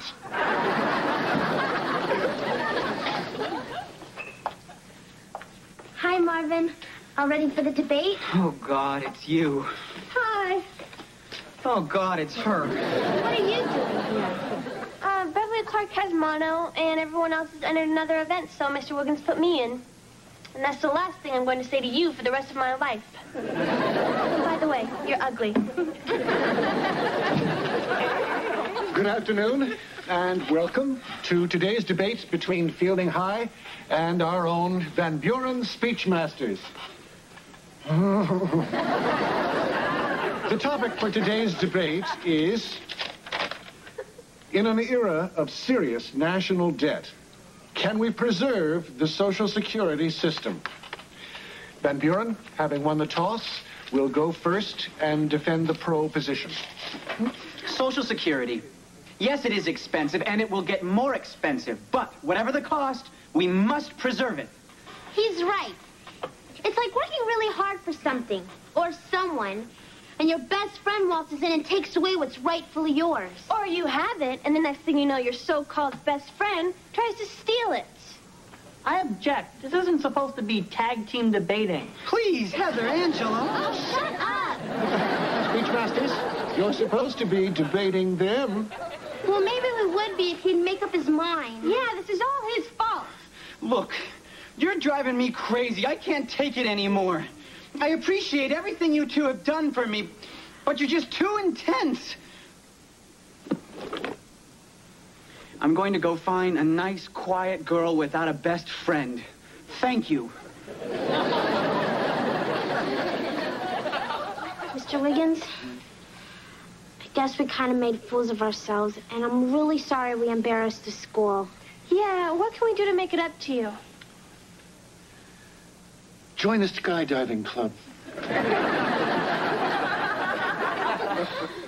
This was the most humiliating experience of my life.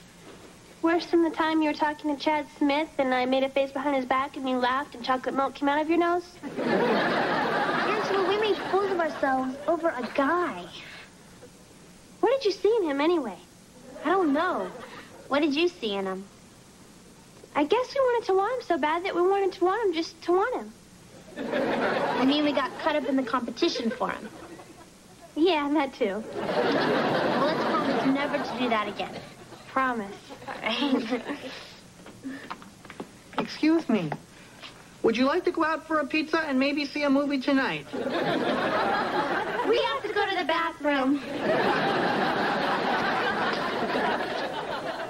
Room's still not ready yet, huh?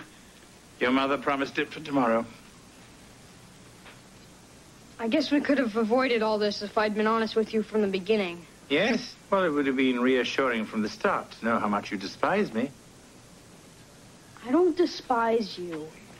It's just, when you came here, I was only 8. Now I'm 12. That's odd. I've aged 30 or 40 years. You know what I mean. I'm not that little kid anymore. The one that plays dumb practical jokes. I know. It's just that sometimes I miss the old days. Me too. Life was simpler then. Mm-hmm. So, no hard feelings? None at all. You know, it's nice that you're maturing a little.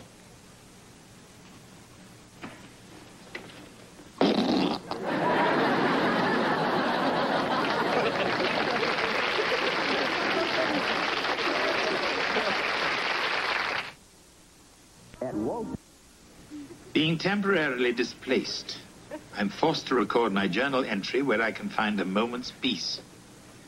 Wesley and I have reached an understanding about his emerging maturity, although I dare not let my guard down since he seems prone to relapse. And as for Heather and Angela, their friendship seems to have endured love and war. And as for my room, well, that's anyone's guess.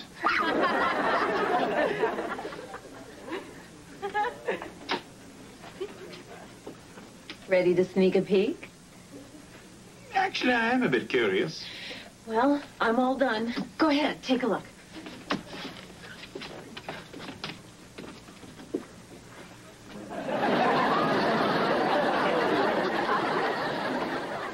I'm not sure about the wallpaper.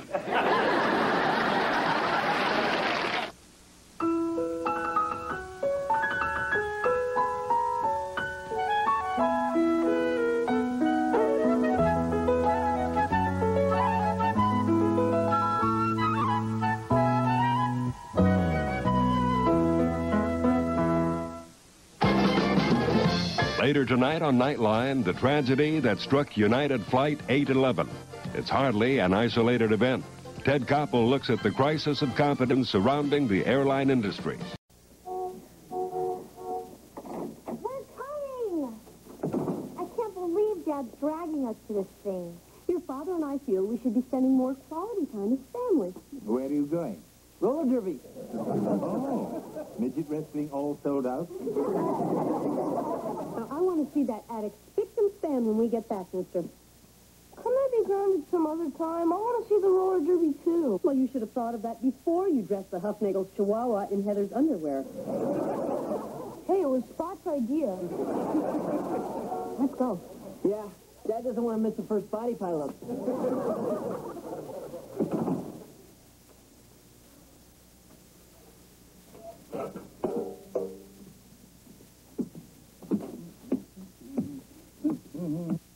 Hello, Wesley.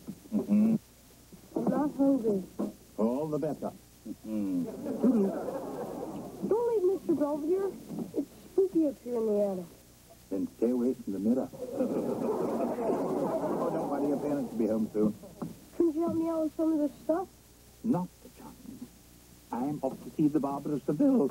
La la la la la la la la la. La la la la la la la. Hi. Figaro here. Figaro.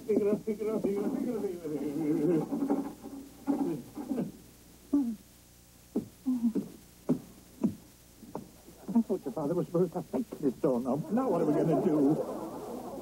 Want another cookie?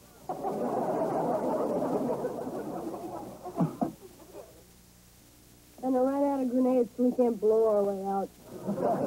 Tragedy. Boy, you must really like that opera. I meant being stuck here with you. Hey, Mr. Belvedere, look. The suitcase you were carrying the day you first came here. Is this the Owens residence? Uh-huh. And I take it you're one of them? Uh-huh. Is there someone here who speaks English? Can I help you? Good afternoon. I'm Mr. Belvedere. Are you Mrs. Owens? Uh-huh. Pardon me, Mr. That's Belvedere. Lynn Belvedere. Lynn? That's a girl's name. Wesley. A difficult birth, I take it. What do you mean? I'm just like any other normal kid. Oh, really? Wesley? Hallelujah, Mr. Belvedere. I've seen the light. Yes, sir. No more TV for me. I'm going right upstairs and get myself ready for school. I just hope the voices don't start. And in the tub, I was watching the big game when the TV set fell in, and it sorted out my brain to change.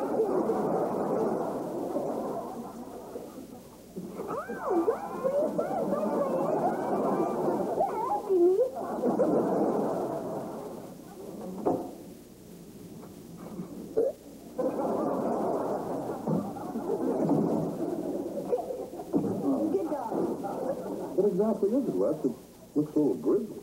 It's my history of punishment in colonial America. I kind of wondered why that lady was on fire. Hey, what's going on with you two? Nothing. I just picked up a pile of leaves and asked if Heather wanted to jump in on. He raked it over a mud hole on purpose. I didn't do it on purpose. It was just a happy coincidence. Where is he? Hiding. Oh, you little monster. There must be a challenge,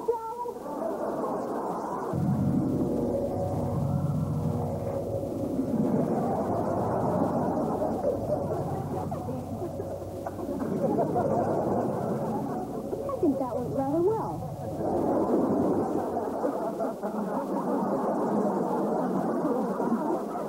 Wesley, I hope you have a way of putting this chicken back together. I didn't do it. I didn't do it.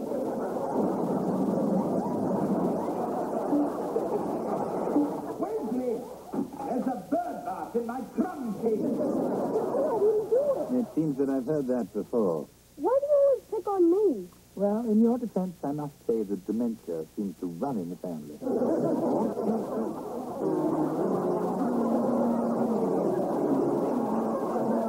Guess what? I got the job. Morning, Kevin. I'm going to be late for school. Oh, listen, what do you think of the hearing? Too much? I'm coming! It happens every time. We get to the mall, I turn my back for 1 second, and they disappear.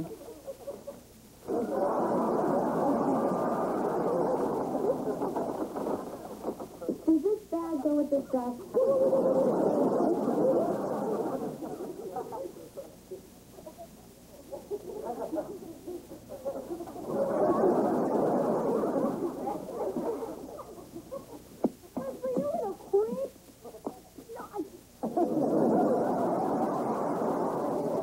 Swing your lady just like Cupid. Swing her again. Don't you look stupid. You shouldn't have me to come and tell you this, but I found out today that I'm pregnant. What? And I decided to become a rabbi.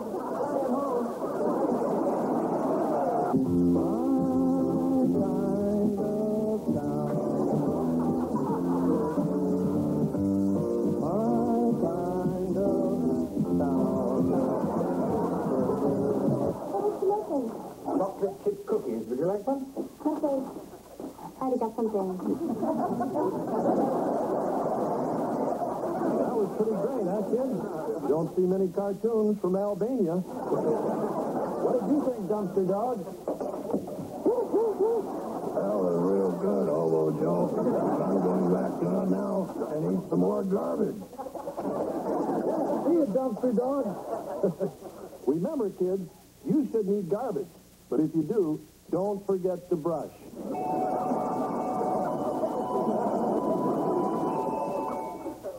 I think you left someone out. I beg your pardon? You can be as weird as the rest of us. Not likely. Oh, no? You said so yourself. From time to time, we buckle under the pressure of our ingrained formality and go a little bonkers.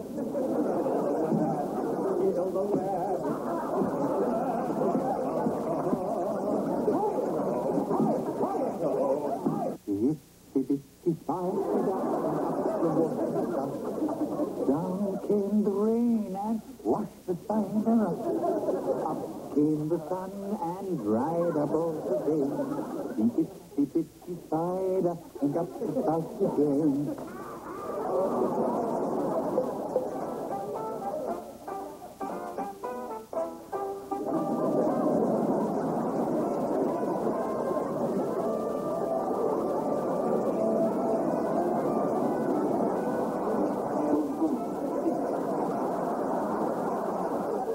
Officer?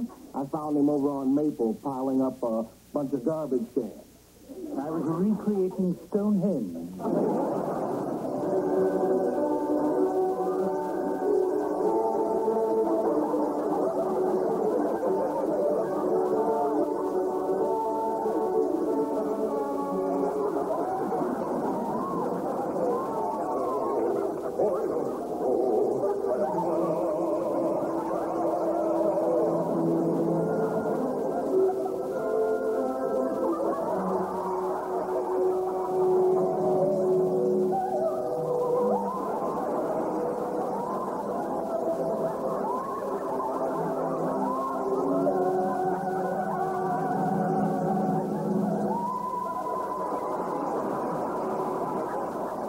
Well, I suppose after 5 years, the Owens madness is bound to rub off.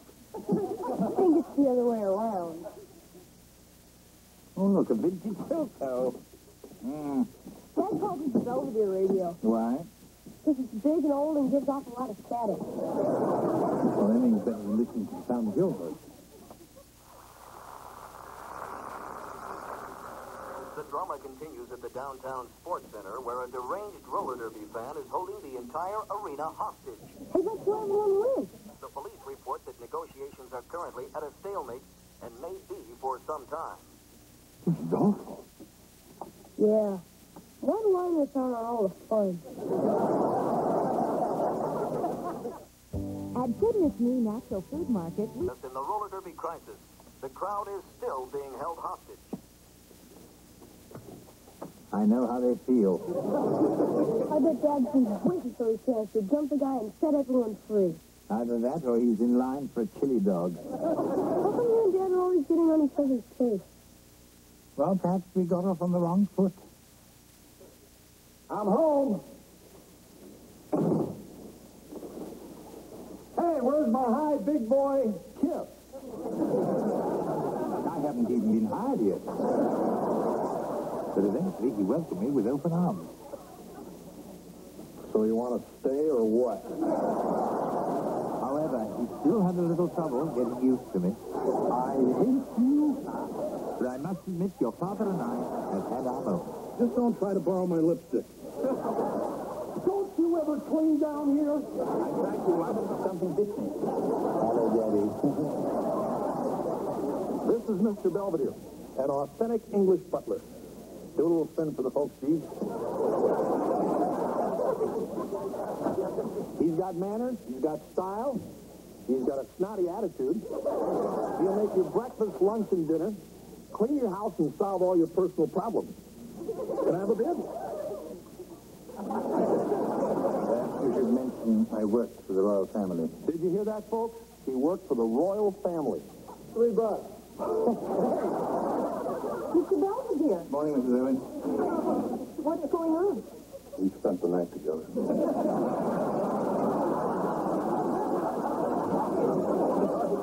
A sort of experiment in terror.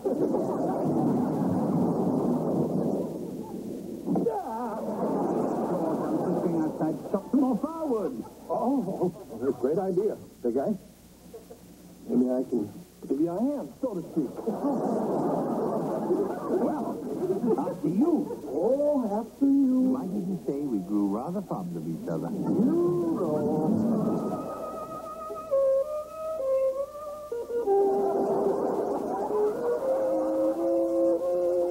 Hey, Belvedere. Mind if I ask you something sort of personal? Yes? But go ahead anyway. You think I'm a jerk? This is a trick question, isn't it? I don't think you're a jerk. In fact, I almost sort of like you a lot. Thank you, Georgie. And listen, just because I say I like you, doesn't mean you have to say you like me. All right. Hey, come on. All right, George. I like you, too. How much? A bushel and a peck. Luckily, your mother arrived in time to save your father any further embarrassment. Wednesday, have I been talking to myself all this time? Uh-huh. Hey, Mr. Belvedere, you want to play gin? Certainly not. You know I swore off that game after I taught you how to play. Now, Mr. Belvedere wants that card, so he can take it and put this one down. Now, can you use that card in your hand? I think so.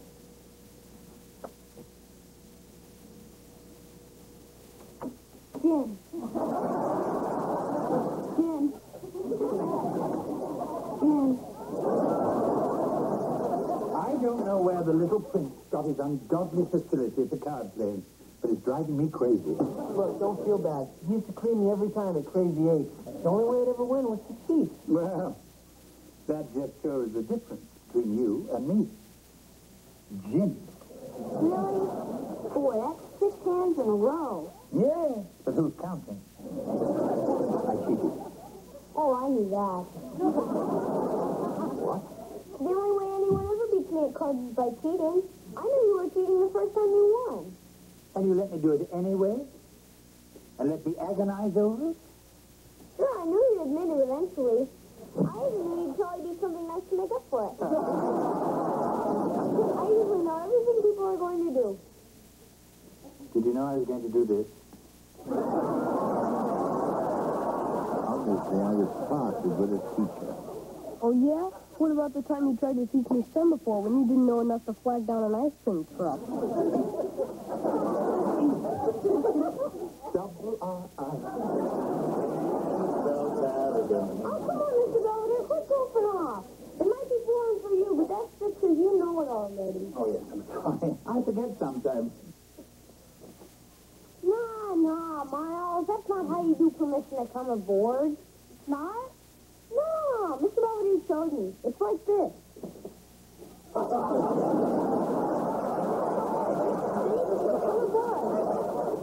You mean Wesley's out there learning a bunch of junk and it doesn't even mean anything? Yes.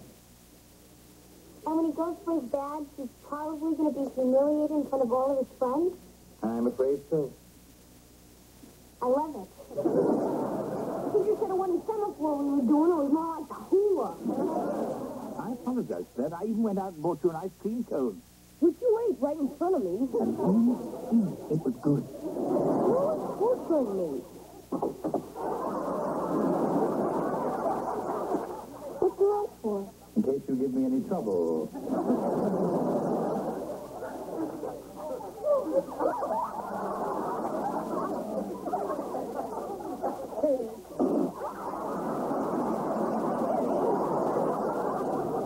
What's in it? A few herbs, some wild roots, and some earthworms for protein. But don't let it get cold, they get rubbery. Come on, I'll help you get that shaving cream off. It only seems fair, after the insults you've heaped upon me.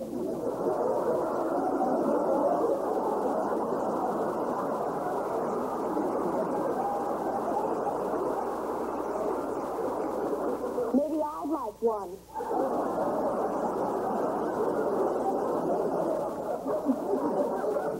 Who are you? I'm Mr. Belvedere. Oh, good, then I can leave. By Wesley, what a surprise. London Bridge is falling down, falling down, falling down. London Bridge is falling down because I stepped on it. Not to mention the time you had me deported. Mrs. Owens, Wesley cheated on his history test. Hey, I thought we had an understanding. I tell you about the bad stuff I do and you keep it to yourself. Wesley, I am your housekeeper, not your priest. With a cranky old geezer will do anything to stop a kid from getting a dog. Wesley? Don't you catch me, you mangy little mongrel. Department of Immigration? I got a big one for you. I'm such a pain in the butt. Why do you put up with me at all? It's obvious. Because...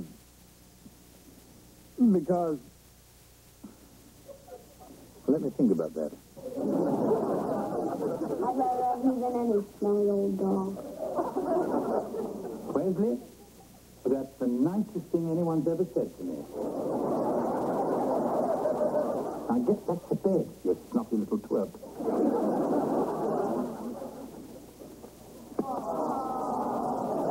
If you prefer, I'll refrain from calling you any more names. No, it's okay. It's kind of fun when two people really like each other. Right. Well, let's get back to sleep. Okay. Good night, you big blimp. Sleep well, you sneaky little reptile. I told you this some other time. Probably laugh and make fun of me. But you're my best friend. I know you don't believe it because I act like such a creep. But I don't know what I'd do without you. I'm scared, Mr. Belvedere. I'm so sorry. Please come back. I love you.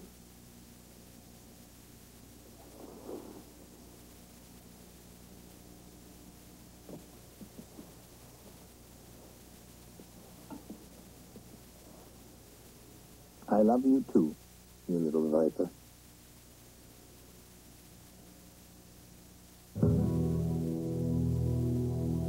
Ready to siesta? Promised a place on the team. The Owens family returned home safely around 3 a.m. and finally released us. They would have arrived earlier, but George wanted to stop at the IHOP for blueberry pancakes. As for my ordeal in the attic with Wesley, it amazes me that I've been here long enough to have so many memories. Some of them even pleasant.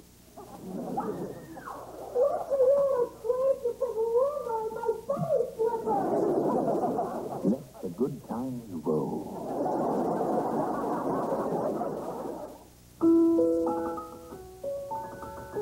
what goes on.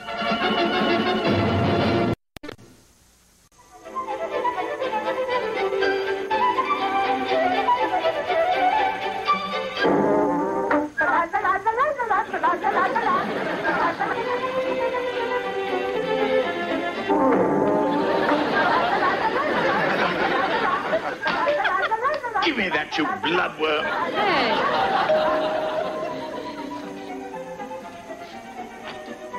Hey, Craig. Hey, Wes, what's up? Fine. Now they're double teaming me. Mr. Belvedere, this is Craig Larrabee. How'd you do? Hi. He just moved here from Texas. I lived there a month, and before that it was Alaska, Venezuela, and Saudi Arabia. Are you wanted by the law like Wesley? My dad drills for oil, and we never stay in any place too long.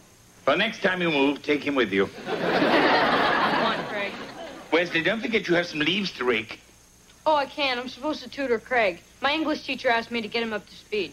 If there's anything you want to know about literature, I am an expert. Yeah, and he does a great impression of Moby Dick. Hey, let's look for that hot Cher video. I hear she has a new tattoo. Craig, Mrs. Bunger assigned us a book report. All right. What book are you doing? A Tale of Two Cities. It's really cool and bloody, and everybody gets their heads cut off. Wow, you're really into this, Wes. I bet you could dash your book report off in 10 minutes. Well, I've never actually timed myself. Hey, maybe. Nah, forget it. What? Well, maybe. You could dash one off for me. It would really help me catch up with all my studying. I don't know. Look, Wes. My dad can get us tickets to the U2 concert on Saturday night. But I have to have all my homework done. And if you help me out on this paper, we could be sitting front row center.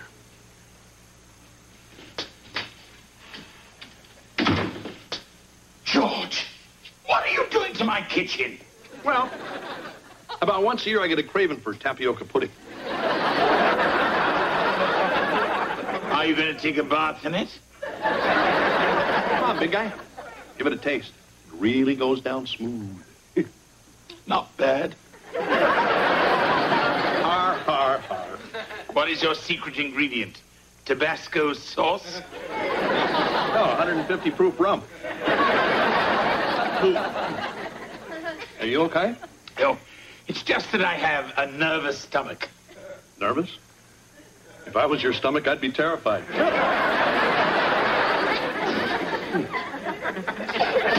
Your feeble wit doesn't help. You know, my father used to have pains like that. And he had an ulcer. Funny how it follows you around. Ah.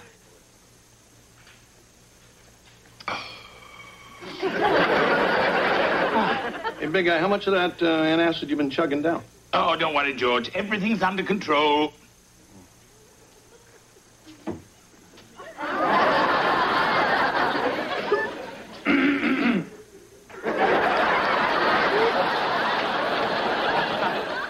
Dr. Hodes thinks that Mr. Belvedere has an ulcer. I think Dr. Hodes is a charlatan. Now, there's no point denying it, Mr. Belvedere. The pictures don't lie. What pictures? These. Oh, my God! What is it? Mr. Belvedere's stomach. Looks like they used a wide-angle lens. This is the ulcer, this inflammation of the stomach lining. You know, this is kind of fascinating in a really gross and disgusting way. What's this? It looks like a Louisiana license plate. I'm glad you're all having so much fun at my expense. Oh, I'm sorry, Mr. Belvedere. And believe me, we're all going to help you get better.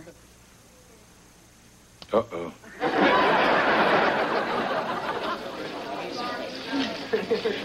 Can't believe it. Mrs. Bunger just gave me a D- for my book report. The old battle axe? She gave me an F. Uh-oh. Battle axe at 12 o'clock. Hello, children. Hello, Mrs. Bunger. Craig, you left your math book in my class. Oh, thanks, Mrs. Bunger. Oh, and I wanted to tell you how much I enjoyed your book report. And yours, Wesley, was also competent. But I'm very disappointed in the rest of you. You've been fiddling while Rome burns. Who's been fiddling? I can't even play kazoo. I can play the cello. So I'm gonna let you buy me lunch, Troubo. Thanks. Boy, you've only been here a week and you've already got Bunker figured out. What's your secret? I told her she had great legs. See you guys later. Boy, he's really smart. So cool. Well, he's not all that great. What do you mean? Well, I really shouldn't say, but I sort of wrote his report for him to help him out. You did? I'm shocked. Hey, don't rat on me, okay?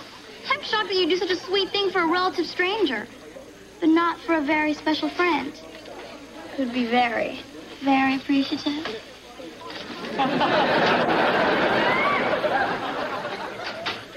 Hi, Miss Belvedere. Hello, Kevin. These cold-cut heroes are great. Especially with the Bermuda onions, the provolone, the Russian dressing just dripping. Kevin! Oh, yeah, I heard about your ulcer thing. So, how are your strained turnips? Here you go, big guy. We got you some great grub at the store. Grub! My favorite! Yogurt, watercress, rice cakes, tofu squares. We also got you this pamphlet, 101 Ways to Prepare Cottage Cheese. I shall treasure it always. You know, big guy, you're taking this a lot better than I thought. That shouldn't surprise you, George. My English character has taught me the value of self-discipline. Speaking of that, it's time to indulge in another English tradition. Hi. What are you doing? What's the matter? Mr. Belvedere's going to drink tea. He can't do that. Why not? Well, it's bad for your ulcer. I read it in your medical brochure. She's right.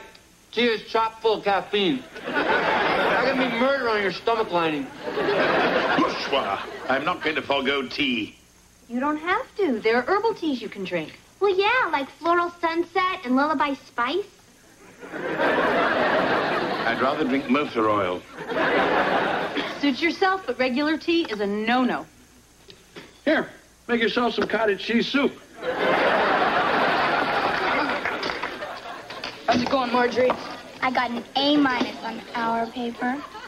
I must have been a little tired. Hey, Wes. Trouble, Lewis. Owen.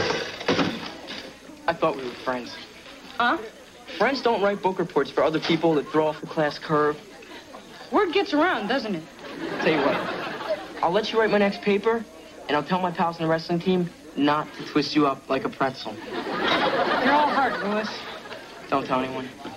Come on, Trouble. I'll let you buy me lunch. Swell. This report stuff is getting out of hand. Hey, Wes. Hey, Marge. Hey, Craig. Hi. Thought you might like this, Wes. In Excess in Concert. Whoa, how much do I owe you? You don't have to pay me. It's yours. What, Craig? Hey, Wes, we're buddies, right? Maybe you can help me out with another report sometime.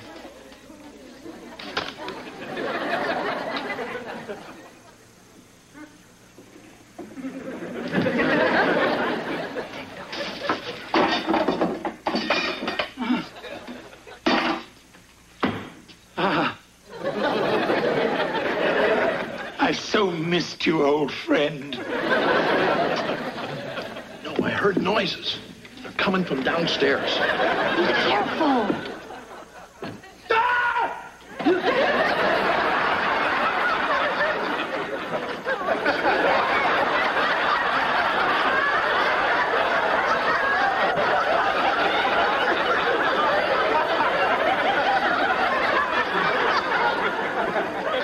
I thought you were a burglar.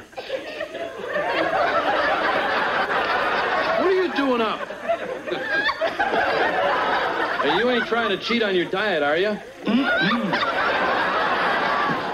Well, I know this diet stuff is tough to take, but you gotta stick with it. There's no substitute for health.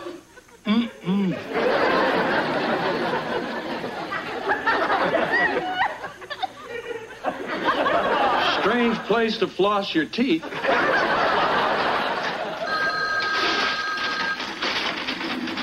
Hello? Oh, hi, Lewis. A paper in War and Peace by Thursday? I'll get back to you. Come in. Hello, Wesley. Are you all right? You haven't been pestering me lately. I've been working kind of hard. Yes, and you should be rewarded.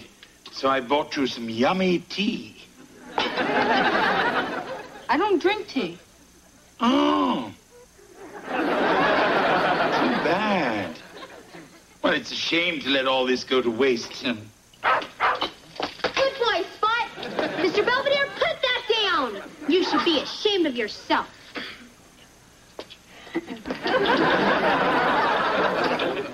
Look, I told you I'm not taking any more clients. Thanks, I already have Super Bowl tickets on the 50-yard line. Hey, Wes, when are you going to come up for some air? Sometime in July. Unless everyone goes to summer school. Hey, you got any rejects for me? I don't have to get an A every time. Just get off my back, Craig. Hey, come on. Friends help each other out. You're gonna have to write this one yourself. But you're so much faster than I am, and you're way hip to what Bunger wants. Sorry. I thought we were friends here, and now you're helping everybody else out, but you're just dumping me? Look, I'll get to it if I can. Can you hand me that copy of War and Peace? It's on the bed. Yeah. Okay, sure.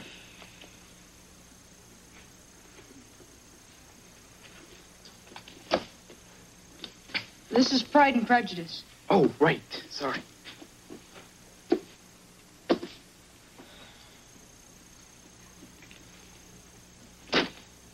This is Franny and Zooey. Oh, give me a break. What's the matter with you? Can't you read?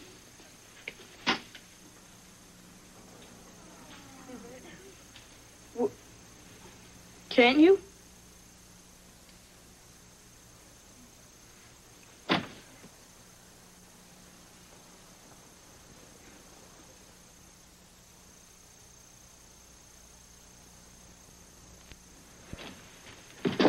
Hey, you're not kidding. You really can't read. Just forget it. I'm out of here. So that's why you've been getting me to write your reports and skipping class and stuff. Yeah. You're a bigger con artist than I am. Hey, you think this is easy? Doodling in my notebook trying to make it look like I'm writing? Or bringing a tape recorder to class and hoping the batteries don't run out? Why didn't you just learn how to read? I did, in the 2nd grade. And then my dad started bouncing all over the place and never had a chance to catch up. There are special classes you can take. Yeah, with a bunch of 6-year-olds. Anyway, if I let anybody find out about this, they'd think I was stupid. I don't think you're stupid. You're smart enough to fool me. So? So all you have to do is learn how to read. And I think I know how you can do it.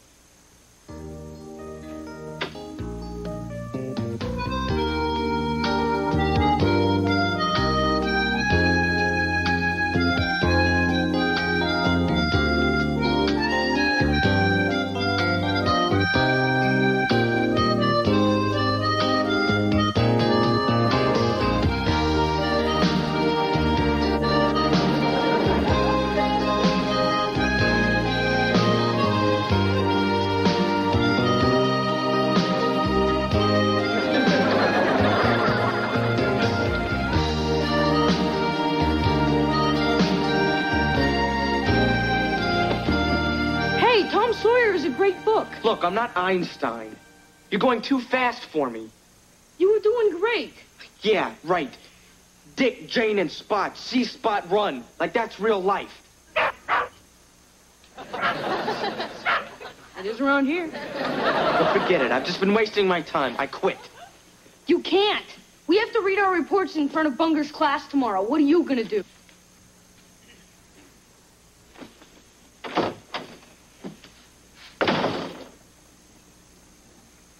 Oh, goody. The Rat Patrol. We were so worried about you. Oh. We know it's almost 4 o'clock. You must want some tea. Really? Well, then, here you go.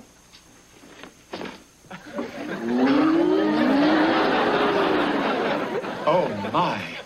I don't understand. Now just relax, Heather. Pour him some tea. Here you go. And just lean in and smell the aroma. Breathe in the steam. Yummy, isn't it? Yes. You'd like some, wouldn't you? Yes. Bad, Mr. Belvedere, bad!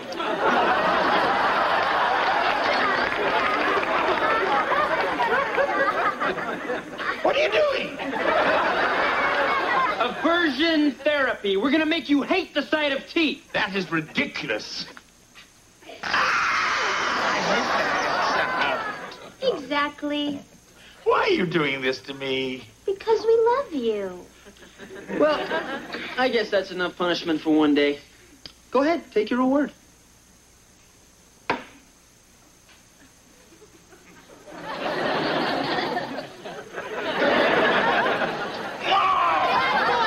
Belvedere! You are maniacs, both of you. You make Wesley look like Santa Claus. As you know, today is book report day. And now, who would like to read theirs first?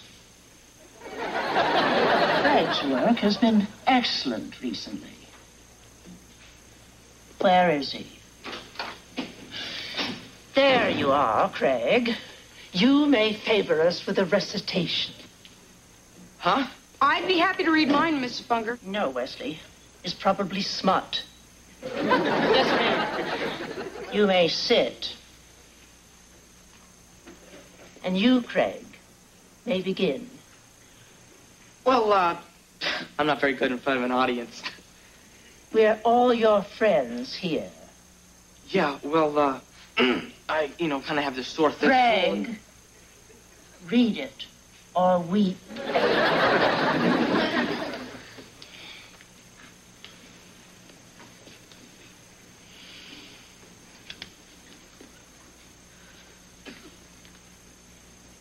This is a book report about a book called The Little Engine That Could.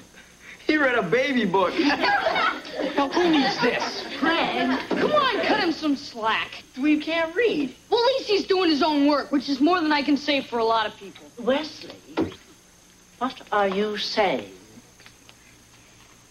I'm saying that there are some people who can read but don't have the brains to do it. And there are other people who can't read but have the guts to do something about it. I think you and I have something to discuss after class. You may sit. And now, Craig, you may continue. Look, do I have to? It's so dumb. I'll be the judge of that.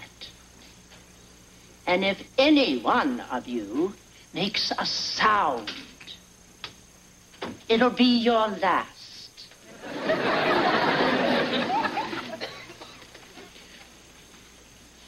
I liked the train because I know how it felt.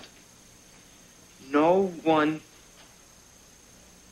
thought it could get over the hill, but it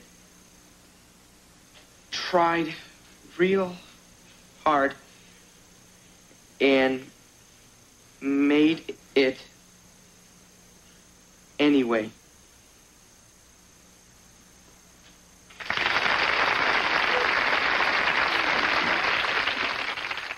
I cannot go on much longer, George. I just got to have my tea. My British blood cries out. Easy, big guy. Let's watch a little TV. Oh, all right. What's on? Now, let's see. Here's a documentary, good, on the Teapot Dome scandal. Well, what about Wall Street Week? They're discussing T-bills. No, they're not. What's this? This is that old movie, Tea and Sympathy. This is a bloody conspiracy. Refreshing iced tea, anyone? Sugar? Lemons? Caffeine? Hey, relax. What about a pillow? My, oh, my, George, that's quite a tea bag. Hi, I'm back from Disneyland. I'm a little teapot, short and stout. Here is my handle, here is my spout. George, make them stop. Hey, fool, who you calling George? I'm Mr. T. Everybody! Picture you upon my knee. T for two and two for tea. Me for you and you for me alone. We will raise a family. And all of us will drink your tea.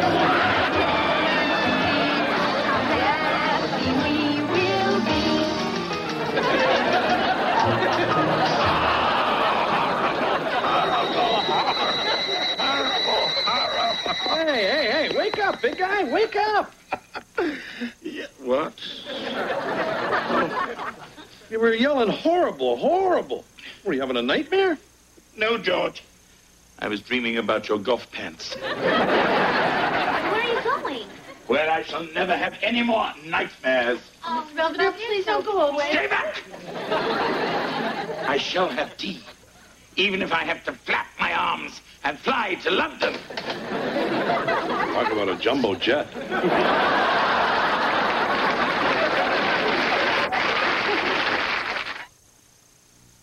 Mr. Belvedere will be right back.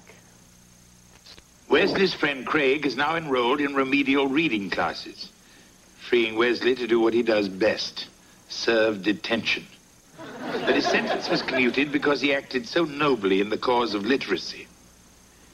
Meanwhile, I just flew in from England, and boy, are my arms tired.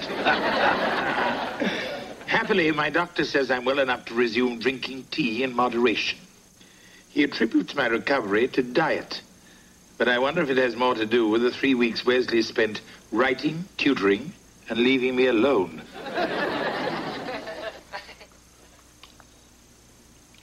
Mr. Belvedere, be careful if you take a bath tonight. My alligator's in the tub.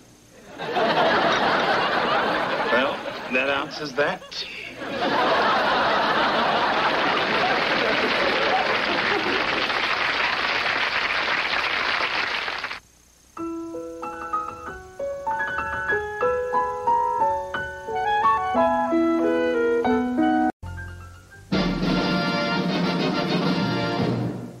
Celebrity midget wrestling.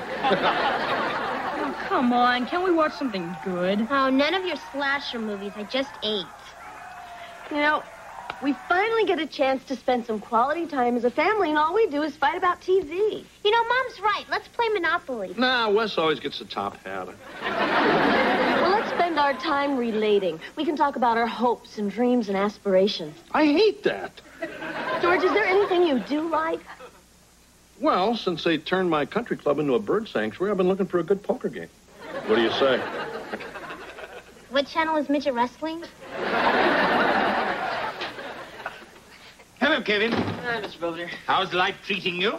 Not so hot. I have to take this stupid humanities requirement. The only course left open is India, the subcontinent, 1830 to the present.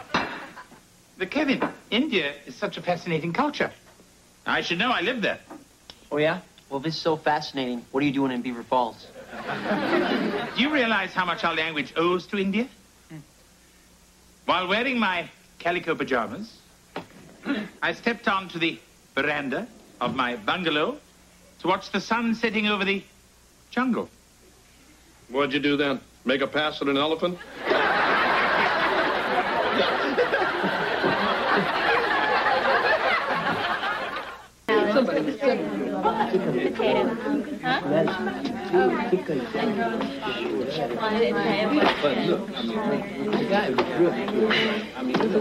So, you heard anything about this Dr. Nahub?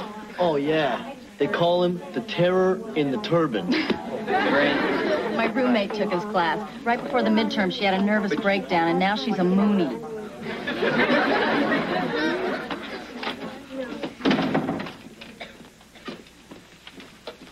That's not Dr. Nahub. Not unless he had a sex change. I'm Professor Anne Mary Burns. Dr. Nahu won't be returning this semester. While on vacation near Calcutta, he was involved in a minor bus plunge. So, for the next 5 months, I guess you're stuck with me. All right. I mean, I love India. While wearing my calico pajamas, I walked to the veranda of my bungalow to watch the sunset over the jungle. Okay, now if 3 of a kind beat 2 pair, what do 3 pair beat? You can't have 3 pairs, you dummy. You only get 5 cards. Hey, Wes, give me a break. I've never played this before. Except a long time ago when I played strip poker with Billy Hudson. I won. Okay, let's make this more interesting. Deuces, red sevens, and one-eyed jacks are wild, and if you get the joker, you win a cupcake. Yeah. Okay. Only a woman would play that way, Marsh. This is a man's game. You gotta learn to play like a man. Fine, I'll scratch my stomach and belch. Oh, okay. Who wants cards? Kitten? I don't care. He wants to know how many. It's none of his business. He's the dealer. You have to tell him. Hey, will you guys knock it off? Okay, I'll take 3. Well, that's more like it. Look, the important thing is we're a family, and we should be glad to have this time together. I got 4 aces! What? I got 4 aces! I'm out of here. Tomorrow, we'll cover the role of the goddess in Indian tradition. All right, I've graded your papers, and you can pick them up from Giselle on the way out.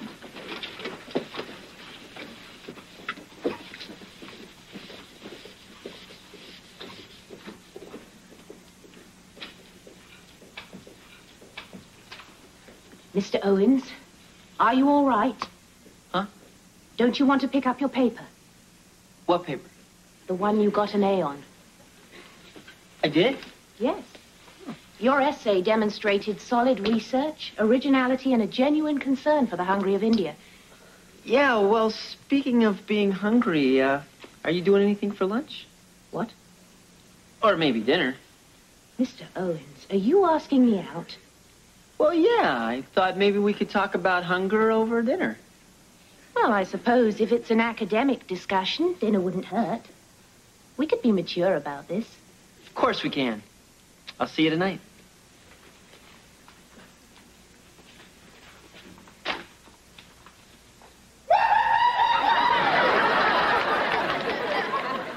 You guys realize we've been at this for 3 hours? Come on, George, we're just getting warmed up.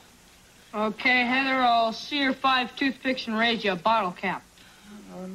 And I will see your bottle cap and raise you a turkey baster. I have a question. What's it called when you have 5 cards in a row, all in the same suit?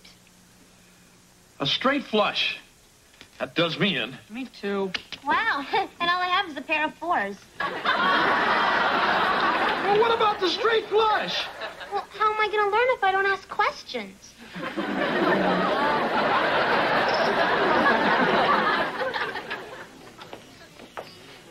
I like this place, Kevin. It reminds me of a little cafe in New Delhi.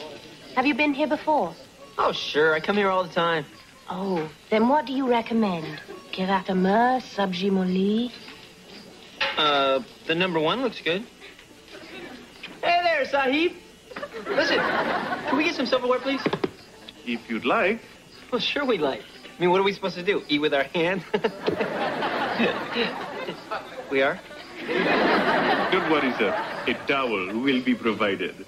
A beach towel if you need it. I adore Indian bread and chutney.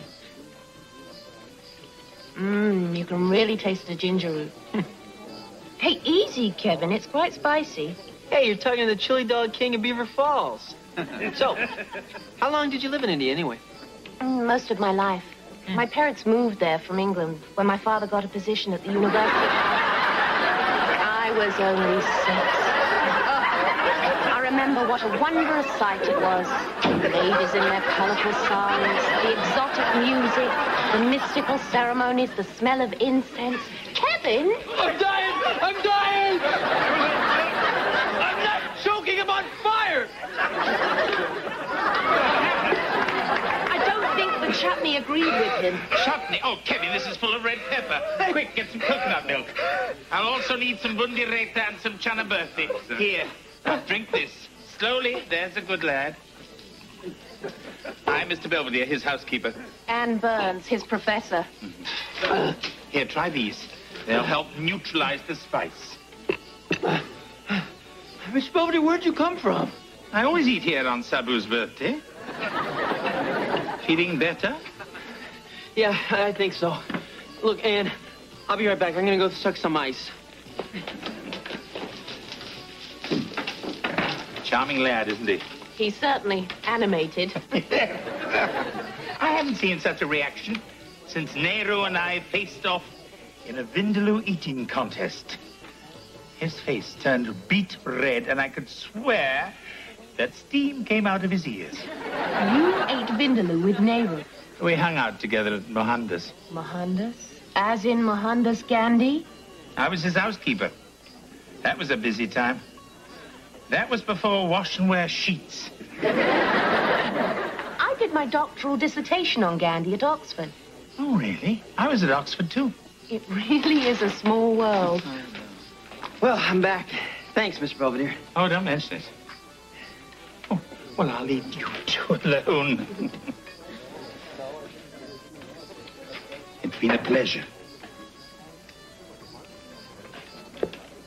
What an interesting man. Oh, yeah, he's okay. So, this Vindaloo looks good. Full house. Read 'em and weep.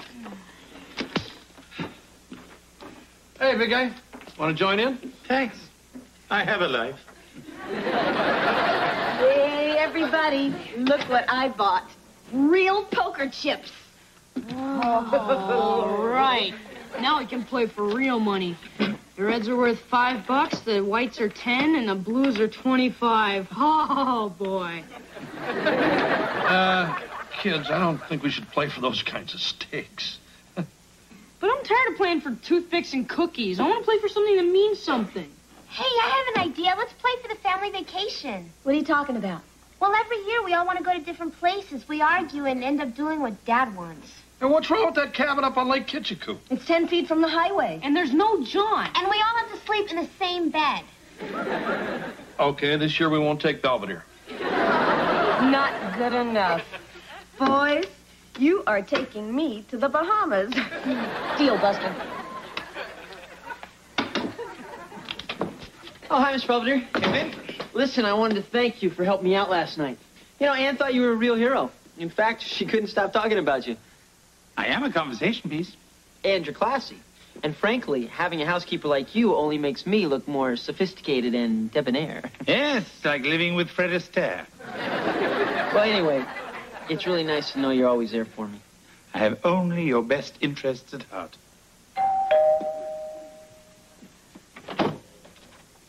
Hello, Lynn. Ready for the opera? Yes.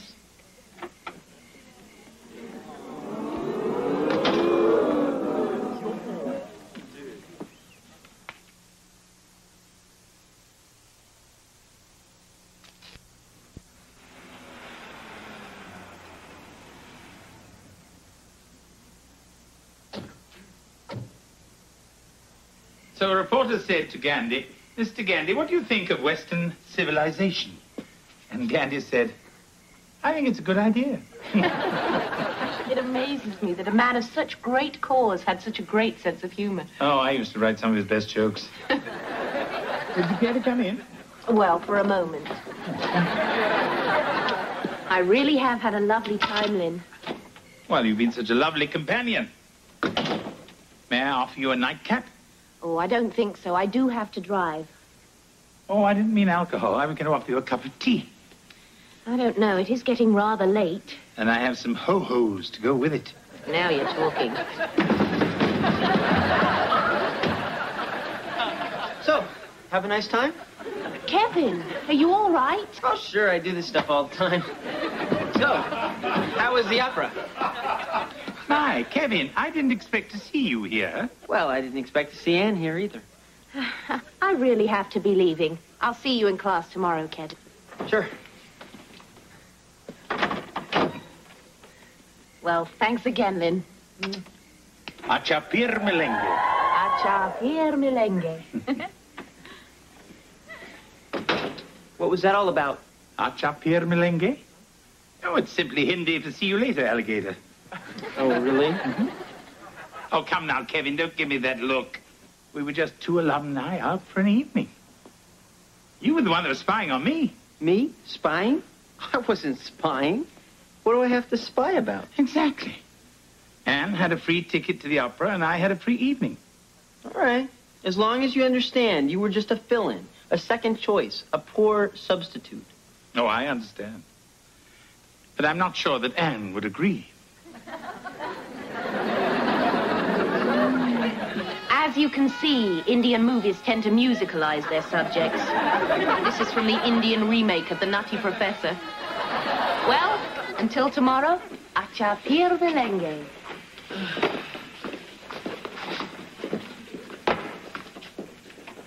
Kevin, is everything all right? Sure.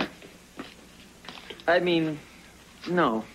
I'm just a little confused about your date last night with Mr. Belvedere. It wasn't a date. We just had dinner and saw an opera. In America, we call that a date. Besides, I thought you and me had something going. And I thought we'd agreed it was just going to be an academic discussion over dinner.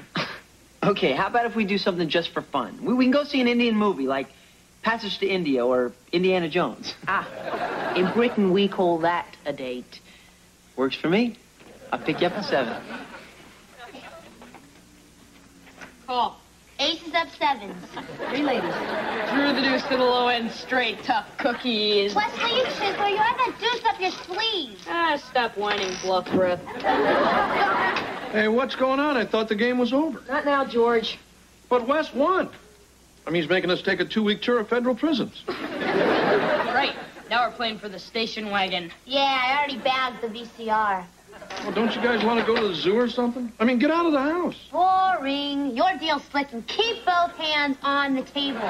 George, don't stand there like a schmo or you win her out.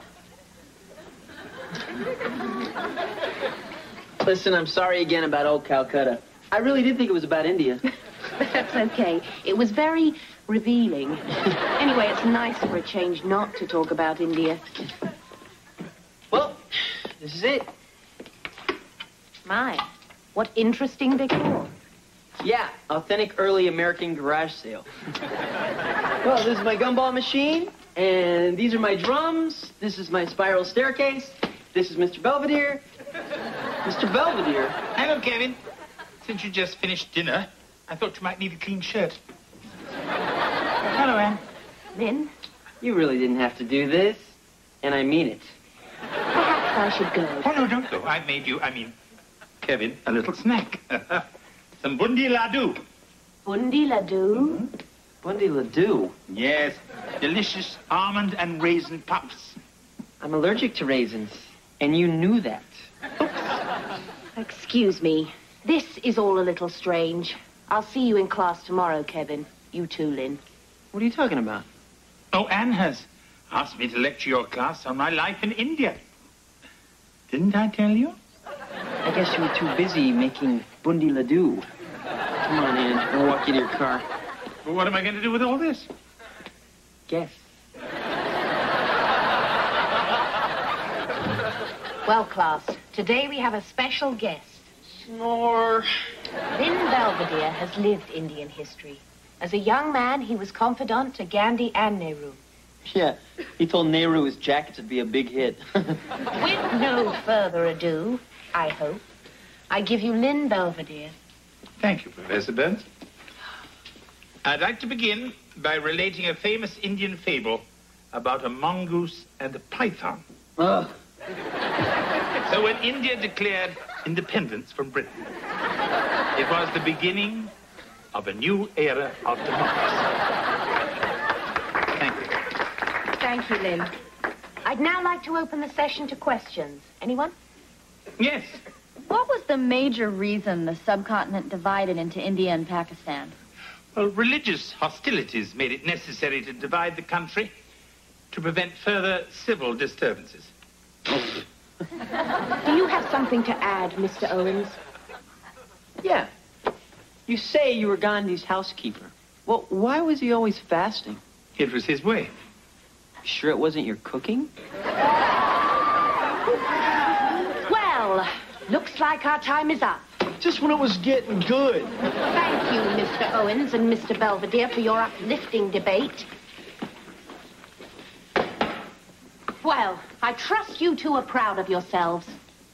I want you to stop acting like little children. He started it. I certainly did not. Did too? I guess this is as much my fault as anybody's. I suppose it was just a matter of time before this happened. Huh? And the only solution is that I won't see you. Oh? Lynn, I think you're brilliant, wise, and every bit a gentleman. And I'll always treasure the time we spent together. Kevin, you're young and vigorous and adorable. And I will see you again. Great. In class as a student. Acha Pierre Melengue.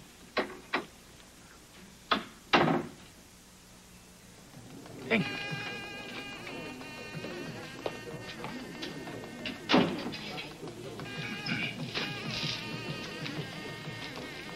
Is this tea taken? No. I had reservations with a lady, but I fear she had greater reservations about me. Mind if I join you? Why not?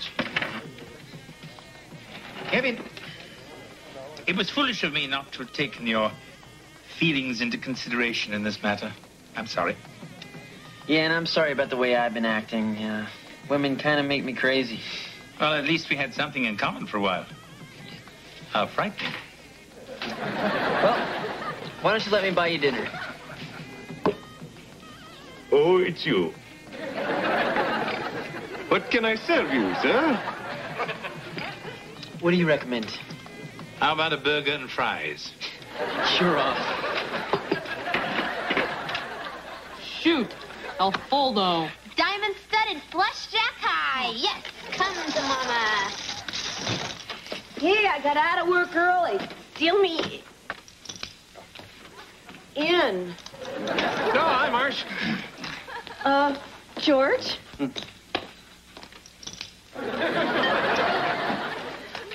Who are these people? Zeke and Fingers. Fingers? Hey, nice-looking broad. Hey, can you make me a sandwich? What? Okay, suckers, name your poison. Anaconda. Spit in the ocean. Chicago, high spade in the hole. Sounds good, sister. Right. George, I don't like this. This is my living room. Oh, it makes a better poker parlor. And guys like these are always looking for a place that won't get raided.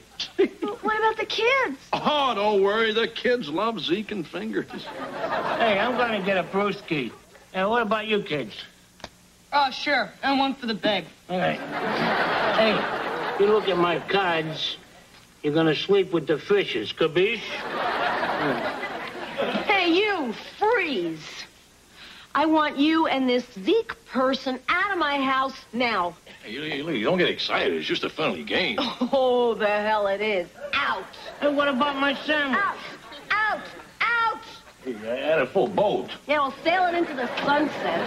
What about a pickle?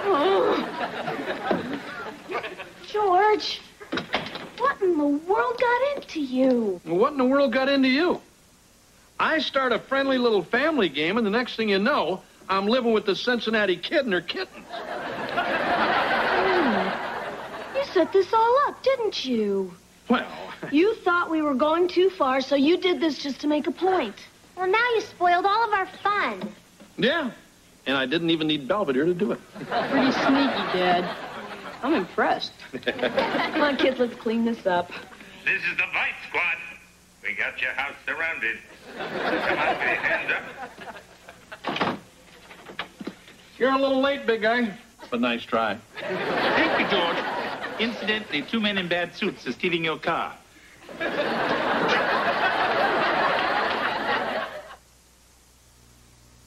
Mr. Belvedere will be right back. The Owens foray into family gamesmanship has left them exhausted, and they've happily retreated to the security of television. My competition with Kevin proved just as disastrous as one could have predicted. I'm not going to prolong the point, but I'm sure Anne liked me better. Perhaps we'll meet in the next life, and I'll find out. If there's any justice, Kevin will come back as a duck.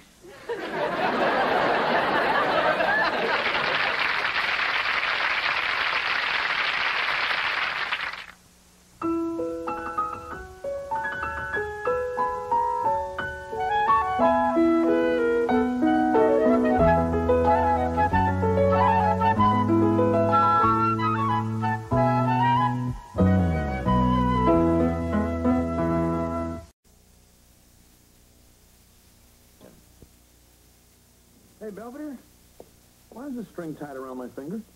You probably lost your kite. I think I'm trying to remember something. A hint, George. Remember a certain special day when you were very nervous? It involved the woman you love and a license.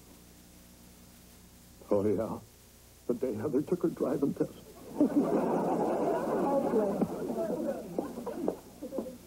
Dum, dum, da, dum. Oh, my God, I did it again. I forgot our anniversary. A good thing you reminded me. I wasn't reminding you, George. I was just saying your dum, dum, da, dum. Hey, if I hurry, I still have a chance to get her something. Hey, Dad. Where's he going? To save his marriage. Well, hope he brings back a pizza. Oh, I thought Charlie and Diana were here. Oh, goody. The arch feminists are coming. What are you going to do, burn your bras? It's going to be a pretty small fire. You can laugh, but it just so happens we're putting on a play Diana wrote. It's the first feminist mystery. Really? What's it called? Who let the toilet see that? That's them.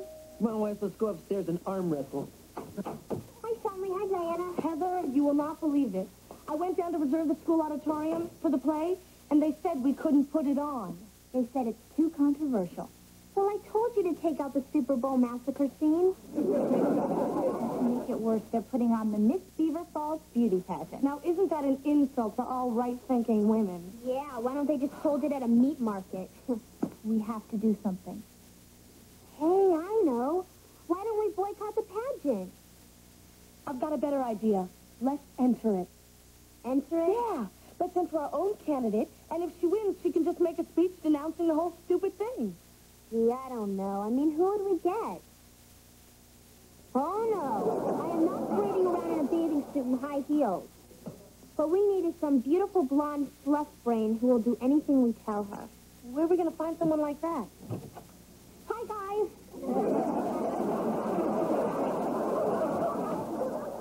All you have to do is parade your bod for a bunch of leering spectators to judge like a side of beef. What's the catch?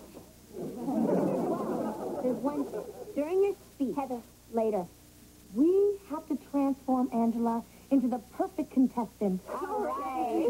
We're going to make her charming and graceful and articulate. In a week? Hey, big guy. You're not going to believe what I got for Marcia. It's an anniversary gift I've never gotten her before. That rules out a cordless screwdriver. Look at this rock. That must have cost a fortune.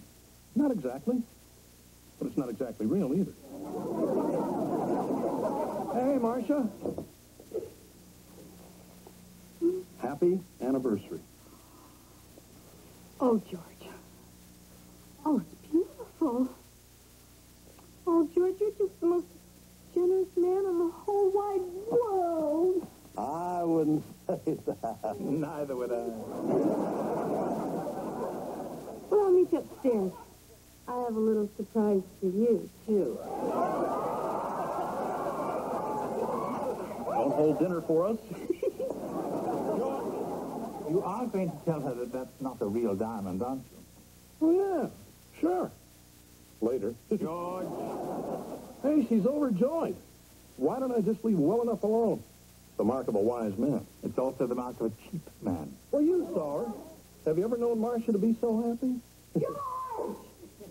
Yes, a voice reverberates with delight. What's the matter? I was running a bubble bath for us.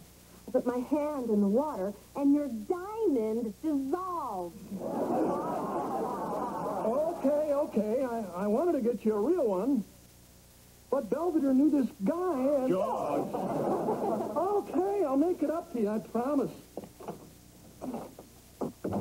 I hope you can use a soldering iron.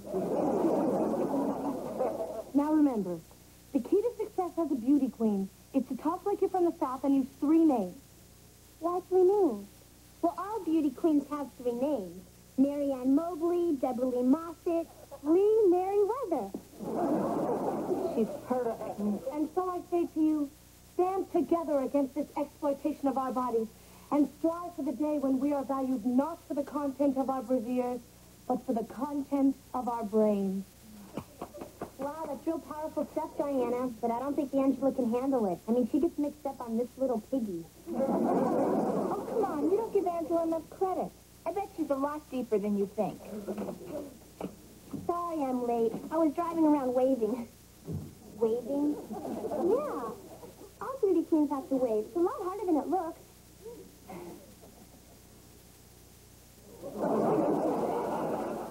Forget it. Angela thinks ERA is a laundry detergent. There's only one thing to do. Yeah, let's drop the whole dumb idea. No, we still have one possible candidate. Me? I already told you I can't do it. Don't be so selfish. What? Sometimes we have to sacrifice ourselves to a higher purpose.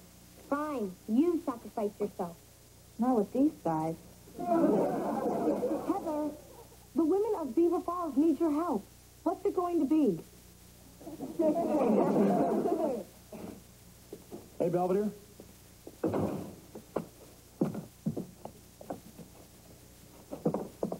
What do you think? I'll get a Polk. It's not for you. It's for Marcia. I had a big special. You know what's inside? Knowing you, it's probably a miniature stripper. No, a diamond ring. And this time it's a real one. Why, George, you're actually imaginative. Wait till you see Marcia's reaction. No, I don't get it. This is a moment for the 2 of you. Besides, I'm hungry. Marcia! Hey, Marcia!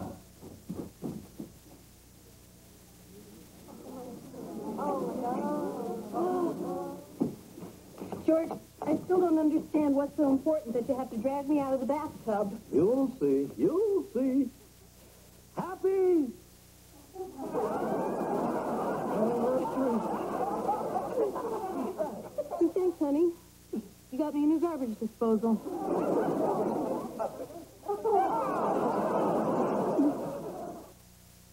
Don't give me color that falls flat. And the whole cake, too. Come on, you jewel thief. Cough it up. Dad yelling at him won't help. Well, don't you know some kind of doggy Heimlich maneuver? Now, George, patience. Remember what the good book says. What's that? All things will pass.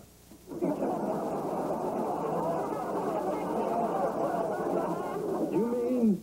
I'm afraid so. You're going to have to go on duty. Heather, what do you mean you didn't tell her? Well, I was going to, but I couldn't. Hi, guys. I'm raring to go. What are we going to practice today? Angela, I don't know how to tell you this, but I'm kind of in the pageants, too. I hope you don't mind. Mind? As your very best friend, I want you to share in the joy of the pageant. But what if I beat you? Hey, just entering was honor enough. Besides, I'm blonde and you don't have a chance in hell.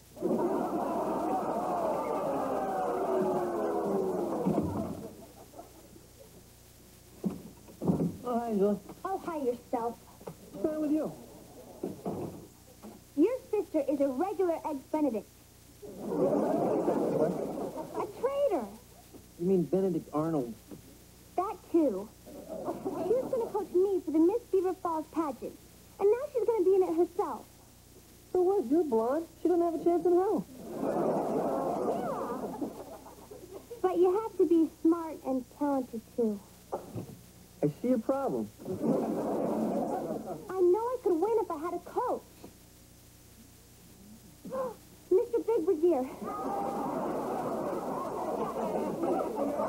Will you coach me? Certainly. Go, go, go, go. Then I'll have to drop out of the beauty pageant, and I'll never get to go to the University of Waikiki. Waikiki, as in Hawaii? As in 8,000 miles from here? Yeah. First prize is a 4-year scholarship. We'll start in the morning. Now, once again, repeat after me. She sells seashells by the seashore. She sells seashells by the seashore. Very good. Do you know why I asked you to say this?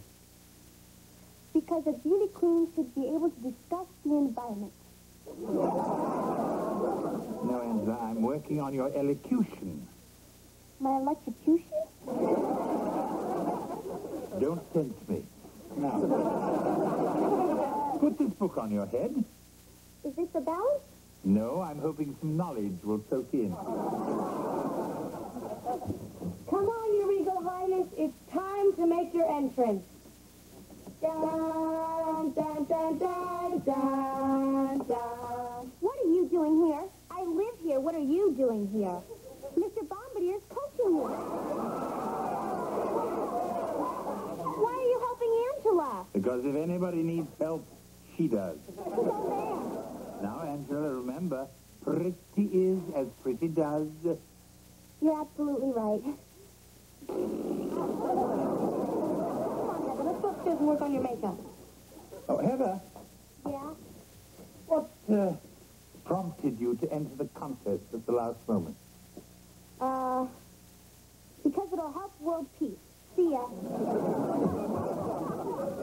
Dad, this is a stupid idea. Wes, it's the only way. Come on, boy.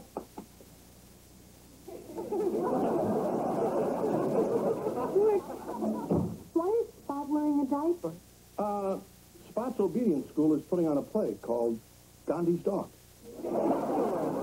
Okay, he joined the Canine Corps of the Hare Krishnas. George, I'm getting a headache, and I think it's going to last a long, long time.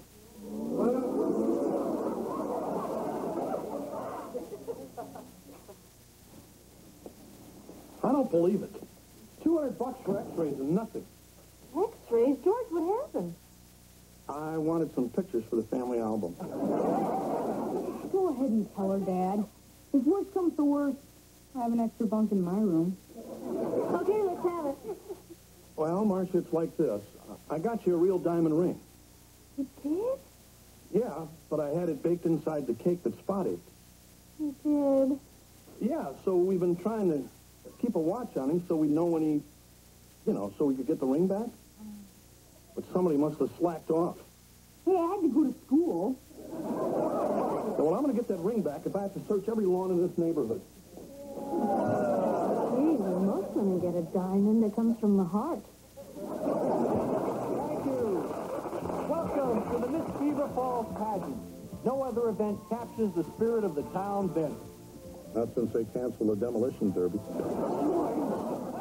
As you know, these young women are judged on their brains and talent as well as their looks. And now, let's meet our lovely contestants. Representing the happy guys of Beaver Falls is Joy Ann Adams. Representing the Brotherhood of Accordionists is Lori Evelyn Paxton. Juliet Ramona Johnson is representing the Skunks. I hope that's a club. From Van Buren High School, Angela Raskolnikov-Shostakovich. And Heather Velvet Owens. Velvet? Yes, representing the Machinist Guild, Sophie May Abramowitz. Aren't they lovely?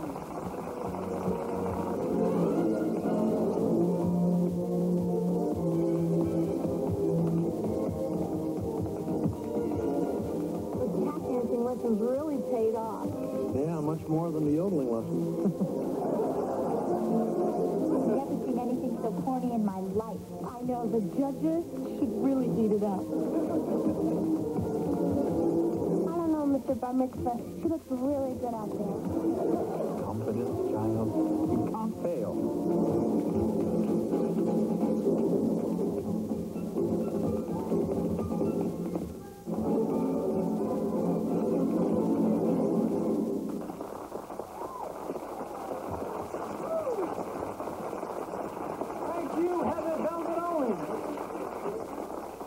And now our next talent contestant, Angela Raskolnikov, Shostakovich, and her friend, Lynn.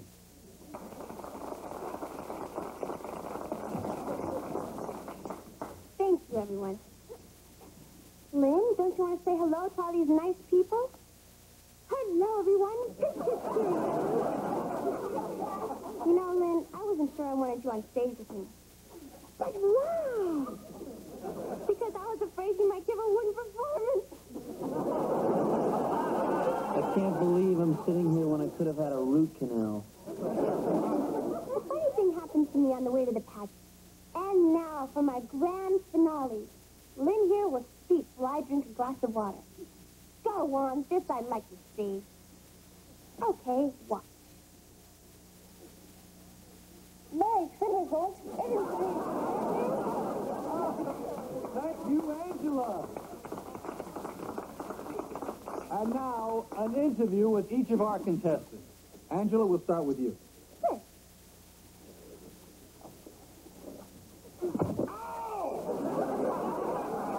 Miss Shostakovich, your ancestors are from Eastern Europe. In your opinion, why did the Berlin Wall crumble? That's easy. Shoddy construction. We're in. She's bombing. I feel kind of sorry for her. I mean, Angela worked really hard for this. Oh, snap out of it. Look, we made a surprise for you. When you get up there to make your winning speech, put this on. Beauty pageants are dumb. That way you'll be in all the papers.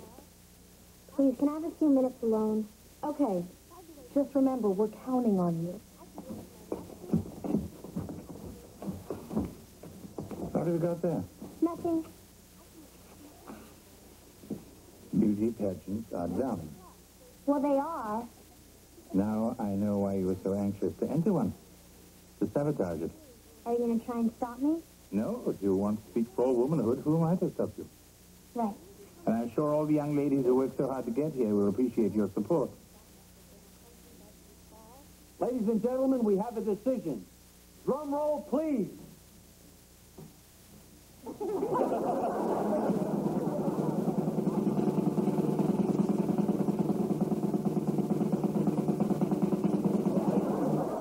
Thank you. Don't mention it.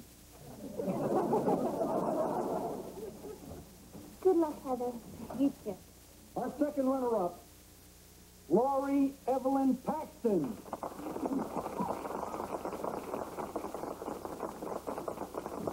And our first runner-up, who'll take over if our winner can't fulfill her responsibilities, is Angela Raskolnikov Shostakovich.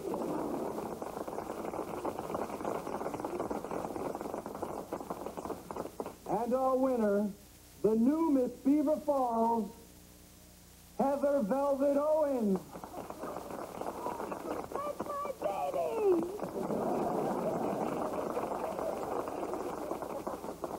Heather, a beauty queen, I am never going to hear the end of this. Stop complaining. I'm stuck with Angela. Well, what does the new Miss Beaver Falls have to say? Here goes. She's so nervous she can't talk. Maybe she'll throw up. Well, when I entered, I thought I'd see something dumb and degrading. All right, let them have it. But it wasn't degrading to the women who worked really hard to be here, who really put their all into it. It means a lot to them, and I don't have any right to take that away. What's she doing? Making me proud, I hope. And if you want any more statements from Miss Beaver Falls, ask her. I'm turning it down. Heather Velvet. And my middle name isn't Velvet. And I don't want to be Miss Beaver Falls. I don't deserve it. And Angela does. Oh, I don't know what to say. How about aloha?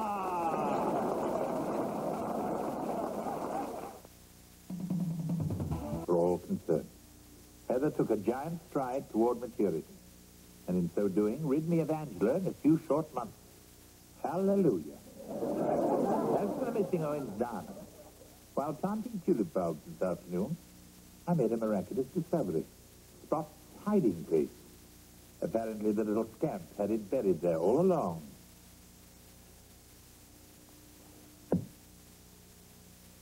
I can't wait for George to get home. Won't you be pleased? Yes. Hey, Belvedere, look what I got for Marcia. I had to sell my country club membership to get it. But what the heck? She's worth it. I wonder how much I can get for this.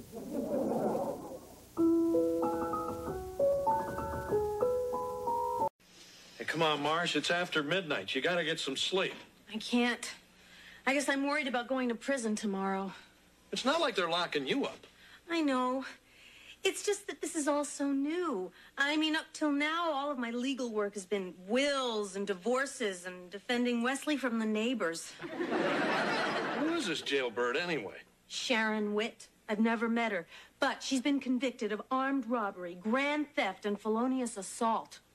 Oh, I think I voted for her. George, come in. Oh, Mrs. Owens, I heard you pacing for several hours. May I bring you some hot milk? Oh, no, thank you. I can get my own hot milk. Then may I get you a cookbook? Good night. Good night, Mrs. Owens. Hey, come on, Marsh. You're not going to do anyone any good if you're dead on your feet. Yeah, I guess you're right, George.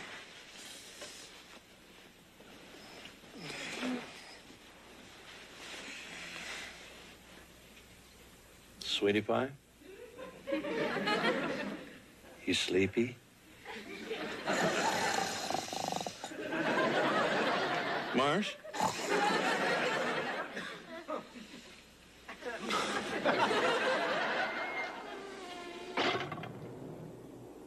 You're the third lawyer they assigned to this wacko. But maybe you'll stick. I got a feeling she's gonna like you. What do you mean? Oh, you'll see. You got half an hour. Holler if she tries to cut you. I know how to reason with these broads.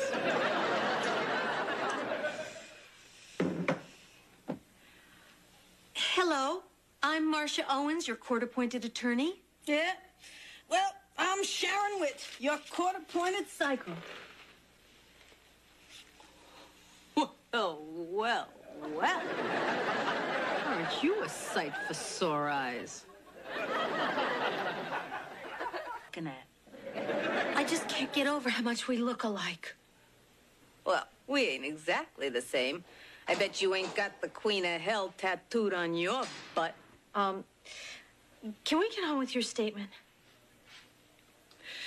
When I think about all the things I've been missing, it just makes me want to cry.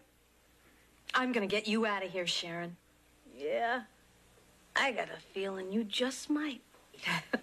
Smoke? No thanks. Oops. Oh, I'll get him.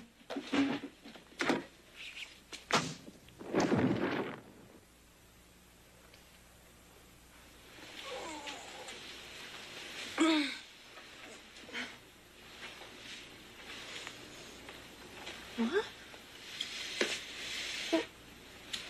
How did I get... Ooh. Oh. Okay, you dames can bunk with Sleeping Beauty. Hey, Witt, you got company. Am I glad you're back? Something terrible has happened. Tell me about it. The latrine backed up in cell block D. Meet your new roommates. No, you don't understand. I'm not Sharon Witt. I'm Marcia Owens. And I'm Sigourney Weaver. No, Sharon hit me. She knocked me out, and she stole everything. Even my suede boots. Nice try, Witt. No, I'm telling you, I don't belong here. Oh, no, I wouldn't try to con you. I'm a lawyer.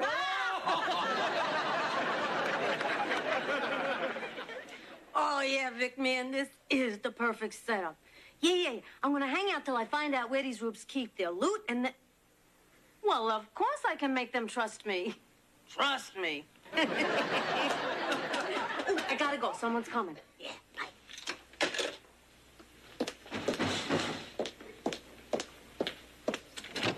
Oh, thanks. Here's some of the tools I'm gonna need. Oh? Yeah, I'm gonna help repair the garage. Don't you remember? Oh, yeah, right. The repairman. Oh, I'm gonna grab a sandwich. Well, I'm gonna grab a little something myself. Oh! Well, I think you're getting a little bony down there, Sonny. I think you should be eating more. Sonny? Don't you get tired of me calling you by your usual name? I like Kevin. Oh, Kevin it is, Kevin. Yeah, well, listen, Dad's gonna be home any minute, so just tell him I'm upstairs.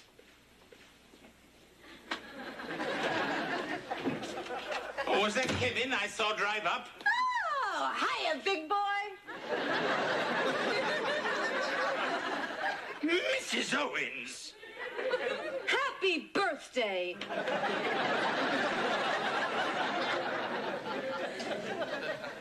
Kevin, Wesley, Heather, that guy in the big sweater, whoever he is. Oh, and that must be the husband. Yuck. Here is your mail, Mrs. Owens. Oh, thank you, sport. Are you feeling all right, Mrs. Owens? You seem a little distracted. Yes. Well, when you were cleaning my room, did you by chance misplace my jewelry box? Mrs. Owens, you know I steer clear of your personals. I'm sure that your jewelry is safe and sound. Swell. Hey, Mom. Hey, Mr. Belvedere. Wesley, you're an hour late. I had detention. Yeah? I mean, shame.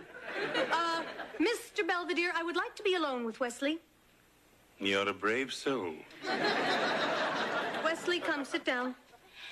I'm sorry, Mom. Oh, I'm sure you had a reason. Here, buy yourself a beer. Gee, Mom, this isn't like you. Well, I want you and me to be pals. But you're my mother. And a proud mother I am to have such a clever little tyke. Gitchy-coo kid.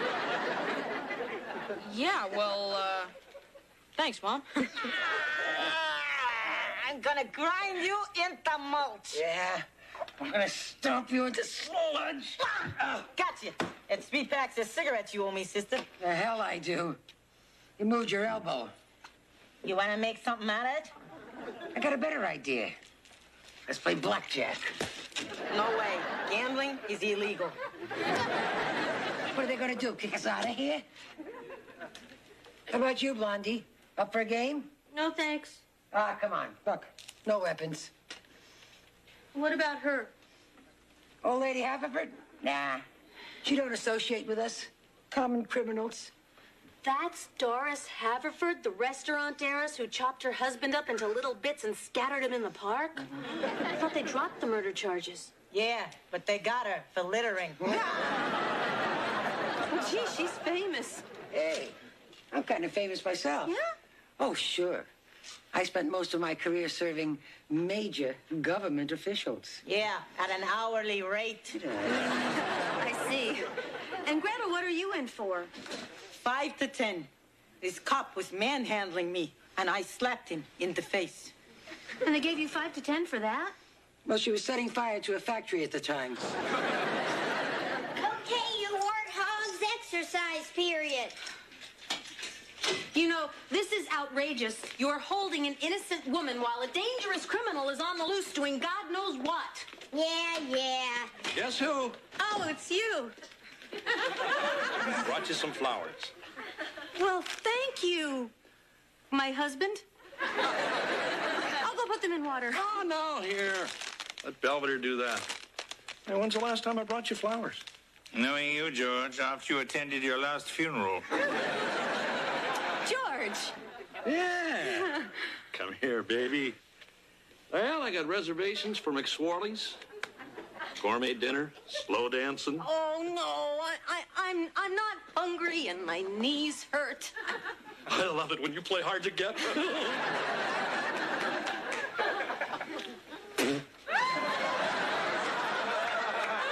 I am Marcia Owens. Why won't you believe me? Get off it. Anyone who returns kickoffs like you ain't no sissy housewife. I am a lawyer, and I also happen to jog a lot. Boy, what a game. We really mauled them. Reminds me when I was with the Falcons. Yeah. Oh, is that some prison gang? No, the Atlanta Falcons. I was their place kicker. They let a woman play? Nope. Well, then how could you? I mean, unless you were... You got it. You were a man? You want to see my scars?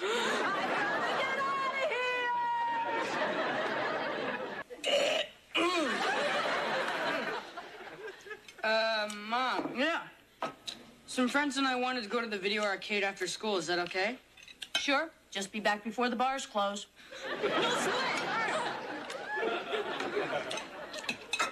Morning, Marsh. How's your headache? Well, gotta go. Mom, the garage is that way. Well, I know that, Walter. Wesley, I gotta get some things from my room. Toodaloo. Am I crazy or is your mom acting a little strange? Yes, on both counts. Hey, maybe she's not Mom at all. Wesley, what are you talking about? Maybe she's a pod person. Maybe some alien snatched her body and replaced her with a replica. Too bad. They got the wrong Owens. Yeah, Vic, I found all the passbooks and the keys, but the bank won't let me make any withdrawals unless it's co-signed by George Owens. Yeah, I don't know, maybe I'll just hang out one more night. Maybe I can sweet talk him into something. Eh? Oh, I'm sorry, I must have the wrong number. You've been getting a lot of things wrong lately. I'm just so overworked. Mr. Belvedere, can I ask you a question? Go ahead, make my day. I've been thinking about buying one of those new big screen TVs, but I have to coax the money out of George. Now, what do you think is the best way to soften him up? With a rubber mallet. Mrs. Owens, you've known him longer than I. Yeah. But just for argument's sake, if you were me, what would you do? Well, I suppose I would cook him a lavish gourmet dinner, then hit him up for the money right afterwards. Great idea. I'll get right on it. I'll start screaming. That'll bring the guard up here to see what's wrong. I'll jump her and snap her neck like a twig. That'll bring us up to the cell block guard. I'll jump her and snap her neck like a twig. Next, we'll go down to the main gate where there's 2 guards. Take one on each arm and snap their necks like twigs. Ladies, I don't know if this is a good idea. I mean, someone could get hurt. Like an innocent bystander? You know, you two have a very bad attitude. Listen, Goldilocks. This is prison. There's gangs and screws and crummy food and endless work details. And there's nothing but drudgery and squalor and desperation as hour after hour, day after day, week after week, slowly they squeeze the soul out of you. My, aren't you a gloomy Gus?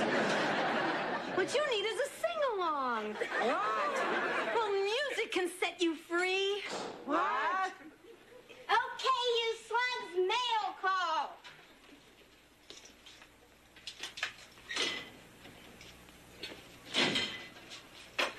Look out! She has a comb! Do exactly as I say, and no one gets hurt. What do you want? I want to be set free. I want her to sing. Well, any special requests? Yeah. Sing do, re, mi. But one false note and Murphy's history. Sing, ladies, sing.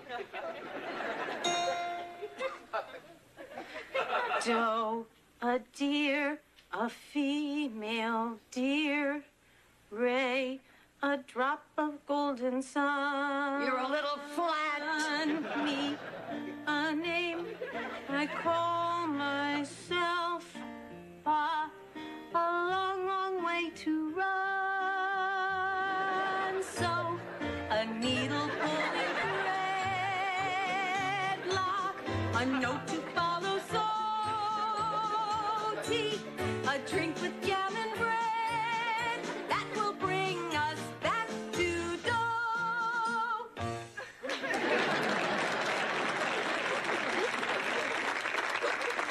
Now, everyone.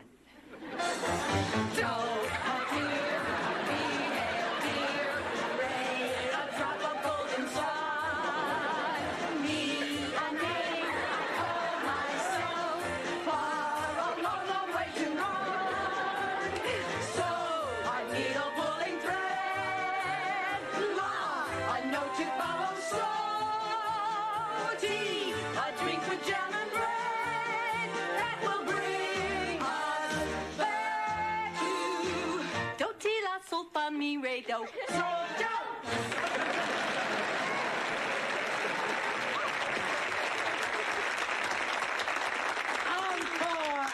Encore!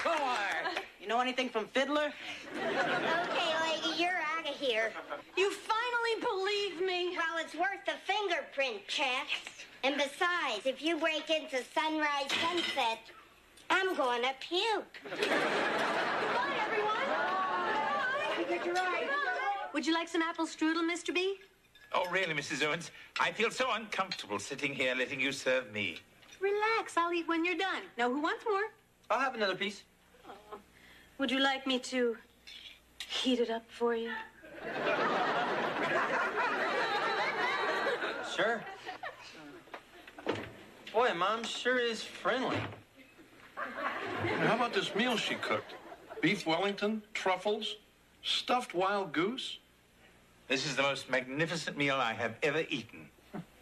That woman is not your mother. So, how are we doing? Oh, just fine. Oh, Mrs. Owens, I finished. Why don't you sit here and have your meal, and I'll warm it up for you. You talked me into it, Jeeves. Yes, well, let's clear the table. Yeah, let's clear this to the kitchen. Hey, I haven't finished my strudel.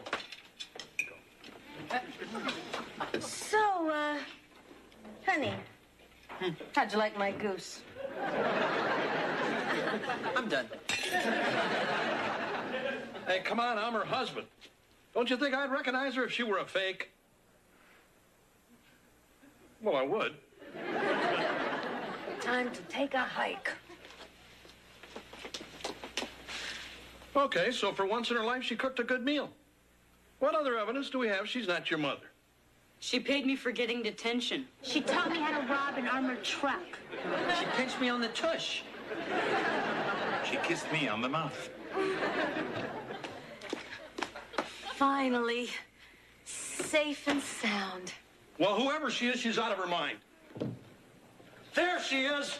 Oh, George. Freeze, lady. You got some explaining to do. What's going on? All right, who are you and what have you done with my mother? Oh, Kevin, I am your mother. Don't touch me, you tramp. What did you call me? George! Don't George me, lady.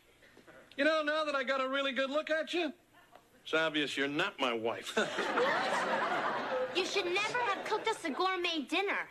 But I didn't cook any... Oh, she must have come here. Who? Sharon Witt, my client. She looks just like me. She knocked me out. She stole all my things, and she must have used my keys to come in here. You expect us to believe that? It's impossible. Not really. There are 5 billion people in this world. It's quite possible that every one of us has a double somewhere. Right. And mine just happens to be a psychopath. You know what I think? I think you're the psychopath. Yeah, you're not our mom. You're not my wife. I am your wife. I am your mom. I am your wife. I am your mom. I am your wife. I am your wife. Mars. I am your mom. Are you all right, Mrs. Owens? What? What are you all staring at? You were yelling in your sleep. I had the most amazing dream. And you were in it. And you, and you, and you, and you.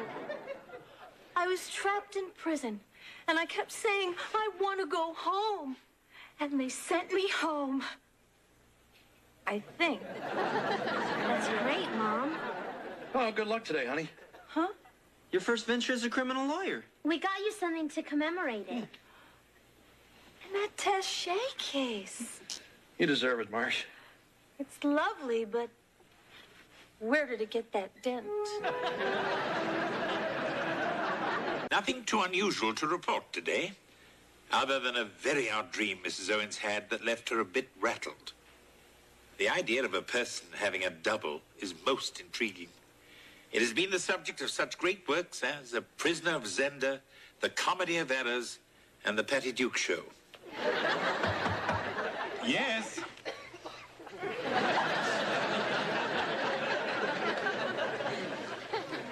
Your shift is up, Lynn.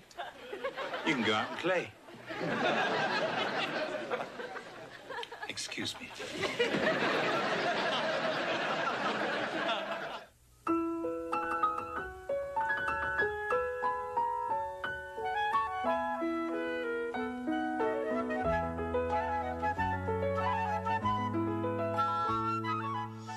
Every Sunday, relax and bring your whole family together with award-winning movies that will entertain and inspire. This week, to save her farm and family, a woman must tame a wild horse and ride him to victory in the FamilyNet presentation of The Dark Horse, Sunday at 7 p.m. Eastern on Family Netflix.